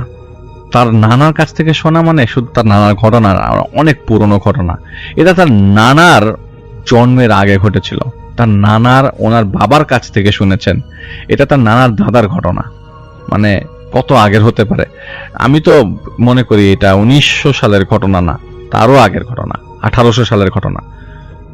তো তার নানার বাবা চাচাদের নিয়ে ঘটনা। আশা করি ভালো লাগবে। তখন বর্ষাকাল ছিল, চারদিকে শুধু পানি আর পানি। তো অবশ্যই ওই সময় বিদ্যুৎ ছিল না। চারদিকে পানি থাকার কারণে মানুষ এক জায়গা থেকে আরেক জায়গায় নৌকা দিয়ে যাওয়া আসা করত। তো আমার নানার দাদা একজন সরকারি চাকরিজীবী ছিল। তো উনি প্রতিদিন সকালে অফিসে যেতেন আর রাতে ফিরতেন, কারণ যোগাযোগ ব্যবস্থা এতটা উন্নত ছিল না যে চাইলেই গাড়ি করে চলে আসবে বা কিছু একটা। তো যাই হোক, রাতের বেলা আসতো, মাঝে মধ্যে আসতো না, অফিসে থেকে যেত। তো তার নানার দাদারা জমিদার ছিল, তাই ওনাদের নিজেদের নৌকা ছিল এবং মাঝি ছিল যাওয়া আসা করার জন্য। তো আমার নানার দাদাকে সবাই সাহেব বলে সম্বোধন করতো ওই মুহূর্তে, ওই দিনকালে। তো আমার নানার বাবারা 4 ভাই ছিলেন। তো যেদিন ঘটনা ঘটেছিল সেদিন সকালে তার নানার দাদা অফিসে যাওয়ার সময় তার নানুর দাদুকে ডেকে বলল, আজকে আমার আসতে দেরি হবে, চাপ বেশি, যদি বেশি দেরি হয় তাহলে তোমরা আমার জন্য ওয়েট করো না, খেয়ে ঘুমাই যাও। তো বেশি দেরি হলে আমি আর আসবো না, অফিসে থাকবো। আর যদি আমি আসি তাহলে খালপাড়ের সামনে এসে আমি ডাকবো, তো নৌকা পাঠাই দিও। তো খালপাড় যে বাড়ি থেকে খুব একটা কাছে তাও না, বেশ দূরে। আর ওই মুহূর্তে ওই সময়গুলোতে আসলে ইন্ডাস্ট্রি বলে মিল ইন্ডাস্ট্রি সব জিনিস ছিল না। আর মানুষজন একদমই কম ছিল। এই কম থাকার কারণে, চারদিকে পানি থাকার কারণে রাতের বেলা কেউ যখন কাউকে জোরে ডাক দিত না, অনেক দূর থেকে সে আওয়াজ শোনা যেত। তো উনি কথা বলে অফিসে চলে যায়। রাতের বেলা ওনার নানার দাদু একটু রাত পর্যন্ত ওয়েট করে, পরে সবাই খাওয়া দাওয়া করে ঘুমিয়ে যায় তার নানার বাবাদের চাচাদেরকে নিয়ে। আনুমানিক বর্তমান সময়ে হিসাব করলে তখন রাত্রে 1-1:30 বাজে। তো তার নানার দাদুর ঘুম ভাঙে আর হঠাৎ করে কারো ডাক শুনে। ডাকটা এরকম ছিল, ওই হাসান আলী, কামর আলী, মোহাম্মদ আলী, শাহিদ আলী, আমি অনেক বিপদে পড়ছি, আমাকে পার করে নিয়ে যা রে, আমাকে পার করে নিয়ে যা। তো দূর থেকে শব্দটা আসছে। উনি আওয়াজটা ভালো মতো খেয়াল করে দেখলেন যে এটা তো ওনার সাহেবের গলা। তখন উনি খুব দ্রুত ঘুম থেকে উঠে ওনার ছেলেদের ডাকেন। তো ওনার ছেলেরা বয়স বড়, তখন বড়ই ছিল, নানার বাবারা বড়। তো উনি ছেলেদের ডেকে বলতেছেন, তোমরা তাড়াতাড়ি সবাই ঘুম থেকে ওঠো, তোমার বাবা তোমাদের 4 ভাইকে ডাকতেছে, ওনাকে নিয়ে আসার জন্য। উনি মনে হয় কোনো বিপদে পড়ে গেছেন, মনে হয় ডাকাতের পাল্লায় পড়েছে। ডাকাত খুবই অহরহ তখনকার সময়, তোমরা জলদি গিয়ে ওনাকে নিয়ে আসো। এই কথা শুনে আমার নানার বাবার চাচারা মাঝিকে ডাকে নৌকা নিয়ে আসার জন্য। মাঝি সাহেবের এরকম ডাকের কথা শুনে মাঝি বলল যে, সাহেব তো এত রাতে বাসায় আসে না, বেশি রাত হলে তো উনি ওই তার অফিসে ঘুমায় যায়, আজকে কি এমন হলো যে তার রাতে আসতে হলো, এত গভীর রাতে? মাঝির কাছে ব্যাপারটা হজম হচ্ছিল না। উনি অনেক বয়স্ক ছিল, তাই ওনার অনেক অভিজ্ঞতা সেই সময়। তো ওই সময় হঠাৎ আবার সবার কানে সাহেবের ডাক ভেসে আসলো। ওই সেম ভাবেই সবাইকে ডাক দিল সে। সবাই আবার ডাক শুনে নৌকায় চড়ে বসলো। মাঝি আর 4 ছেলে সহ নৌকায় মোট 5 জন ছিলেন। সাথে সবাই বলল আর সাথে সবাই বল্লম আর ছুরি নিয়েছিল, যাতে ডাকাত পড়লে মাঝ রাস্তায় যেন প্রতিরোধ করতে পারে। তখন তাদের কানে আওয়াজটা আসছিল যে, আমাকে বাঁচাও, আমাকে নিয়ে যাও। তো মাঝির নৌকার সামনে ছিল আর বাকি সবাই ছিল পেছনে। মাঝি কিন্তু অ্যালার্ট ছিল সবসময়, মাঝি কাউকে কিছু বলতে দিচ্ছিল না। উনি ওনার মতো করে নৌকাকে সেইভাবে নিয়ে যাচ্ছিলেন। যতই খালপাড়ের দিকে নৌকাটা আগাচ্ছিল, আওয়াজটা ততই প্রখর হচ্ছিল। মাঝি শিওর করতে পারছিলেন না যে এটা সাহেবের গলা। তো উনি খালপাড়ের পাশ দিয়ে একটা ঝোপ ছিল, খালে ঢোকার আগে ওই নৌকায় সেই ঝোপটা নিয়ে আড়ালে ভিড়ান। উনি তখন ঝোপের আড়াল থেকে দেখেন, যেদিক থেকে আওয়াজটা আসছিল উকি দিয়ে দেখেন যে খুবই ভয়াবহ একটা বিশাল মানুষ, লম্বা। ওই লম্বা মানুষটার মাথা নাই, কিন্তু কুচকুচে সেই শরীরের মাঝখানে পেটের দিকে 2টা লাল চোখের মতো জ্বলছিল আগুনে। এটা দেখে উনি নৌকা চালানো বন্ধ করে দেয়। তখন উনি নৌকায় সবাইকে আসতে খবরে যে নৌকার সামনের দিকে যাবে না, কেউ যাতে আওয়াজ না করি, আর যদি এটা টের পায় তাহলে আমরা এখানেই শেষ, এখানেই মারা যাব। এটা তাদের সবাইকে সাবধান করে দেয়, এটা আমাদের সাহেব না। তখন মাঝিটা আবার বলে যে আমার নানার বাবাকে যে আমাদের যেভাবেই হোক এটা টের পাওয়ার আগেই আমাদের খালপাড়টা ক্রস করতে হবে, খালপাড় ক্রস করতে পারলে এটা কিছু করতে পারবে না। আমি লগি দিয়ে একটা জোরে টান দিব নৌকাটা থেকে, আপনারা 4 জনই উল্টা দিকে টান দিবেন, যাতে আমরা উল্টা ভাবে আগায় যেতে পারি, নাহলে আমরা সবাই শেষ। ততক্ষণে কিন্তু ওইটা ডাকাডাকি বন্ধ করে দিয়েছিল। যেই মাঝি নৌকার উপরে দাঁড়িয়ে লগি দিয়ে নৌকা জোরে টান দিল, তখনই শয়তানটা ঝোপের আড়াল থেকে লাফ দিয়ে বেরিয়ে আসলো নৌকাটাকে ধরার জন্য। আর এই এক টানে নৌকাটা অনেক দূর পর্যন্ত চলে যায়। ওইটা পানির উপর দিয়ে দৌড়ে আসছিল আর বলছিল আমাকে ওই পার নিয়ে যা, আমাকে ওই পার নিয়ে যা। এই শয়তানটাকে দেখে সবাই বেশ ভয় পেয়ে গেল। তখন মাঝি বলল, আপনারা কেউ পেছনের দিকে তাকাবেন না, এটা সাহেব না, জোরে নৌকা টান দেন, আমাদের খালপাটটা ক্রস করতেই হবে যেভাবে হোক, না হলে সবাই শেষ। তো তারা সবাই কোনো রকম খালপাটটা ক্রস করে। তারা তখন পেছনের দিকে তাকিয়ে দেখলো যে ওইটা আর সামনে আসছে না, একটা জায়গায় দাঁড়িয়ে গেছে। ওখান থেকে আবার বলছে যে আমাকে পার করে নিয়ে যা, পার করে নিয়ে যা। কিছুক্ষণ পর ওইটা ওখান থেকে আবার বলছে, কিরে আমাকে না নিতে আসছিলি, তোরা না নিয়ে গেলি কেন? আমি সাহেবই তো, আয় নিয়ে যা নিয়ে যা, আর একটুর জন্য তোরা সবাই বাইচা গেলি রে। যাই হোক, পরে টের পেতাম তোকে ঝোপের মধ্যে, তাহলে তোদেরকে আর এখানে আসতে দিতাম না। তো ওই নানার বাবারা ওই মধ্যে যারা ছিলেন ভয়ে অনেকে জ্ঞান হারিয়ে ফেলেছিল। পরে যখন তারা বাড়ি চলে আসলো, তখন ওনাদের মা ওনাদেরকে বলেছিল যে অবস্থা দেখে মাঝিকে জিজ্ঞেস করলো সবকিছু। মাঝি বলে যে এই শব্দ যে ভয়েস আপনি জেগে আমাদেরকে পাঠালেন, সেটা আসলে সাহেবের ভয়েস না। পরদিন সাহেব আসলেন, সেদিন ঘটনা উনি জানলেন। তো উনি কনফার্ম করে দিলেন যে এখন থেকে রাত হলে আমি আর কখনোই আসবো না, কেউ যদি ডাকে ভুলে কাউকে পাঠাবে না। তো এটা একটা ঘটনা ছিল, গ্রাম বাংলার ঘটনা।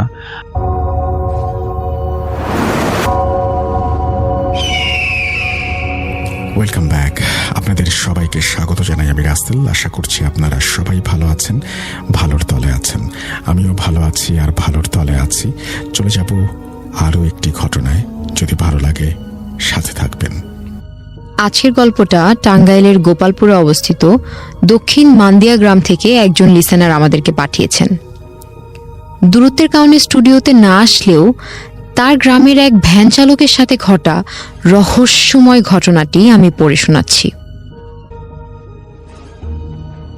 দক্ষিণ মান্দিয়া গ্রামের ওই ভ্যান চালক আইন কামে সুবিধা না করতে পেরে মাছ ধরার পরিকল্পনা করল।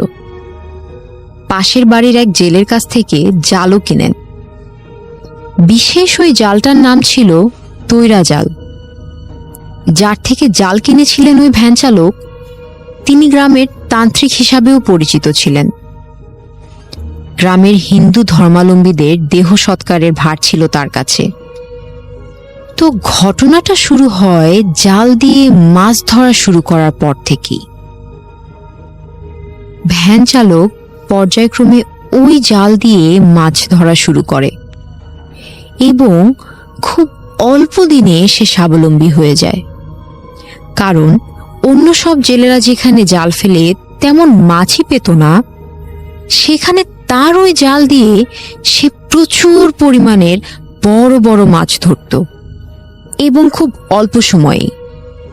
তবে ওই জালের একটা খারাপ দিকও ছিল। জাল ফেলার সময় প্রায় নতুনই জেলে পানিতে পড়ে যেত আর জালের ভেতরে নিজেই আটকে যেত। জাল থেকে ছুটতে বেশ নাকানি চুবানি খেতে হতো তাকে।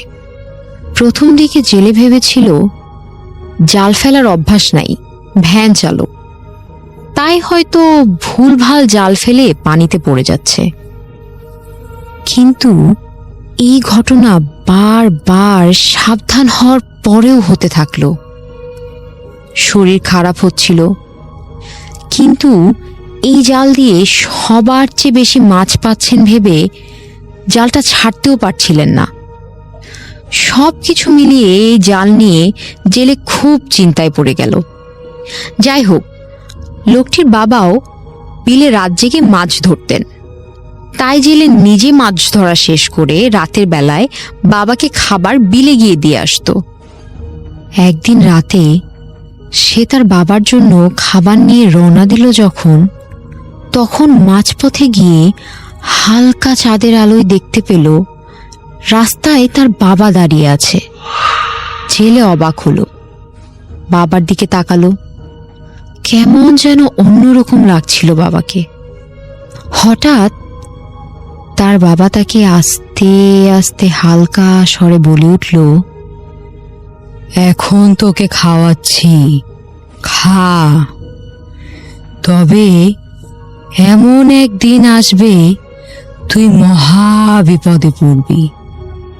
সেদিন জালের ভেতর থেকে নিজেকে আর মুক্ত করতে পারবি না। পানির নিচে দম আটকে জালি পেঁচিয়ে মরবি। জেলে বুঝল এটা তার বাবা না।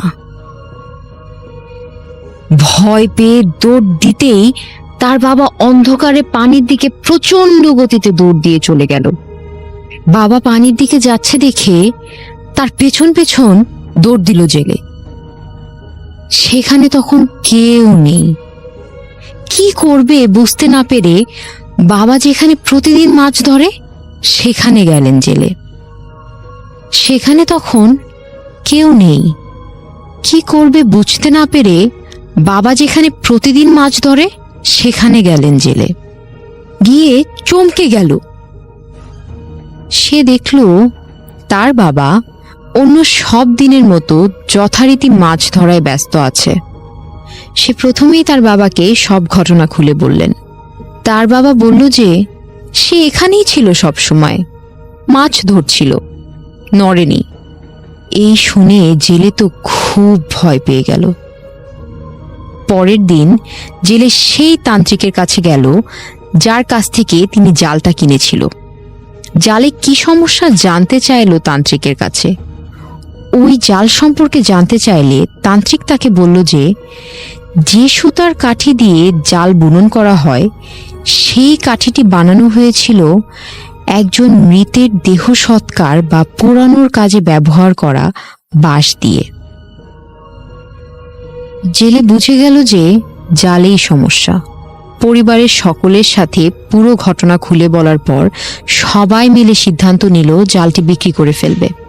তাই পরের দিন জালটি বিক্রির উদ্দেশ্যে সাইকেলে করে স্থানীয় গোবেন্দাসী নামক হাটে রওনা দিল জেলে। জালটি ছিল সাইকেলের পেছনে বস্তায় বাঁধা।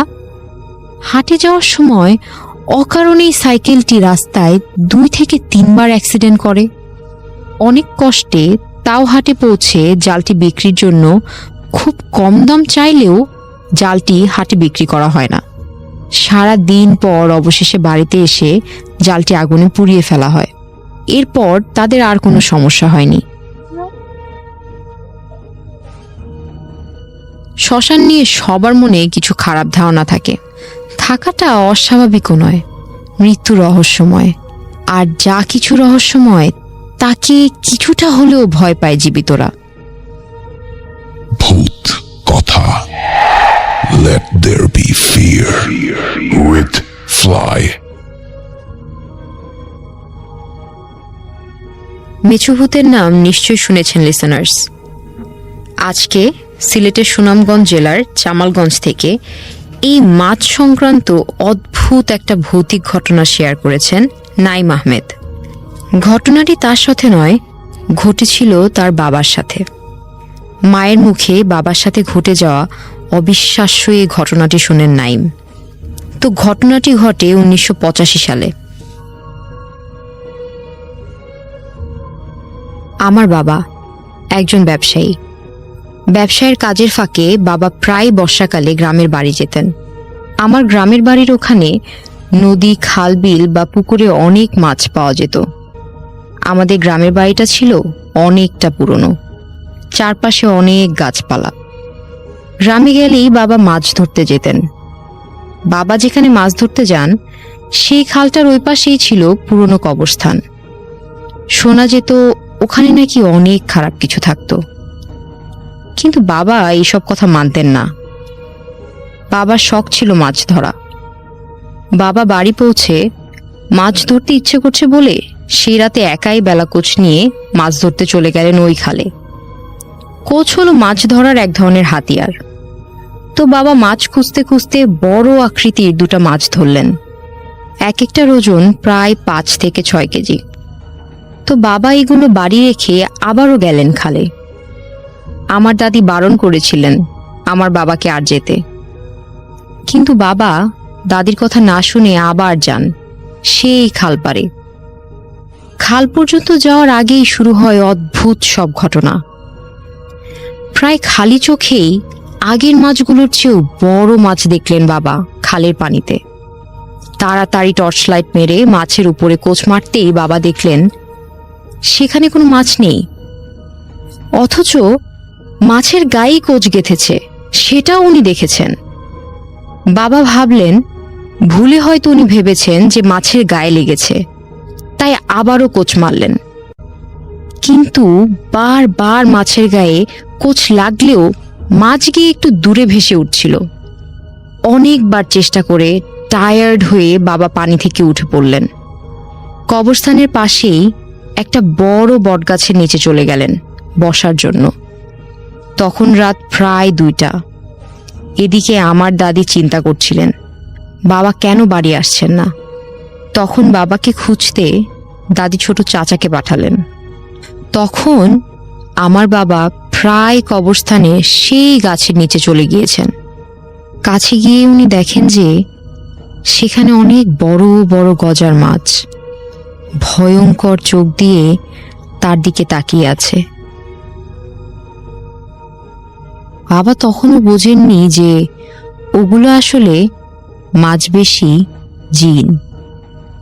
বাবা অনেকক্ষণ সেখানে জিনদের চোখের দিকে তাকিয়ে দাঁড়িয়েছিলেন। এভাবে করতে করতে রাত 3টা বেজে গেল।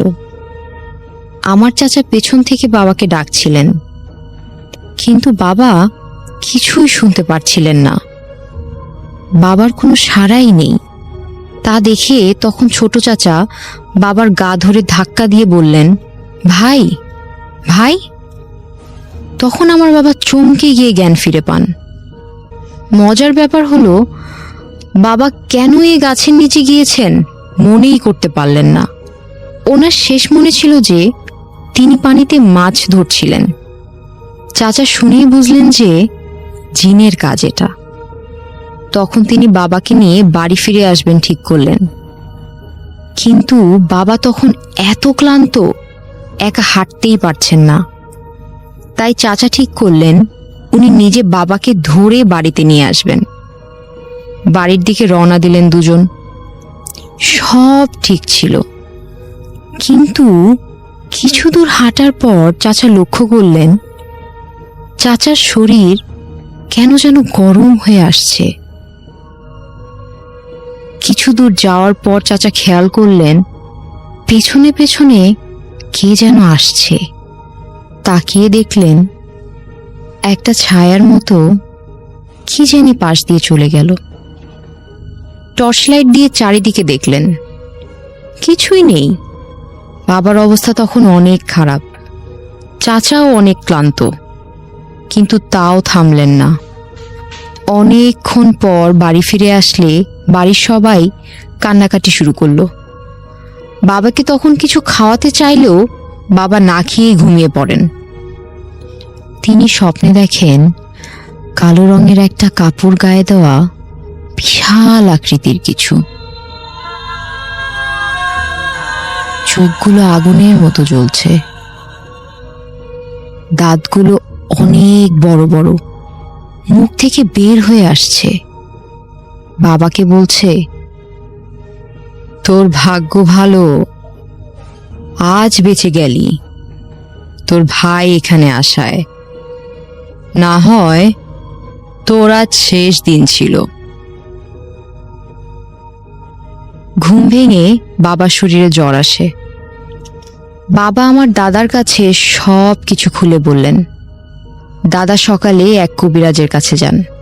কবিরাজ বাড়ি এসে বাবাকে ঝাড়ফুঁক করে আর বাবাকে ওই খালে রাতের বেলায় যেতে মানা করে দেন।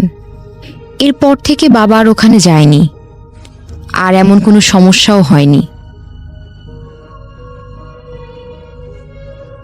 জিন নাকি অন্য কিছু, আমাদের লিসেনার যেটা ভেবেছেন সেটা কি আপনারও ঠিক বলে মনে হচ্ছে?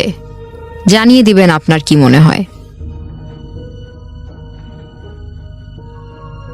আপনার নিজের ভৌতিক অভিজ্ঞতাগুলোকে অন্যের কাছে পৌঁছে দিতে আপনার ঘটনাটি আমাদেরকে লিখে পাঠান রেডিও ফুর্তির অফিসিয়াল ফেসবুক পেজে মেসেজ করে অথবা অডিও ক্লিপ রেকর্ড করে। আমাদেরকে ইমেল করেও পাঠাতে পারেন bhutkotha@radiofurti.fm।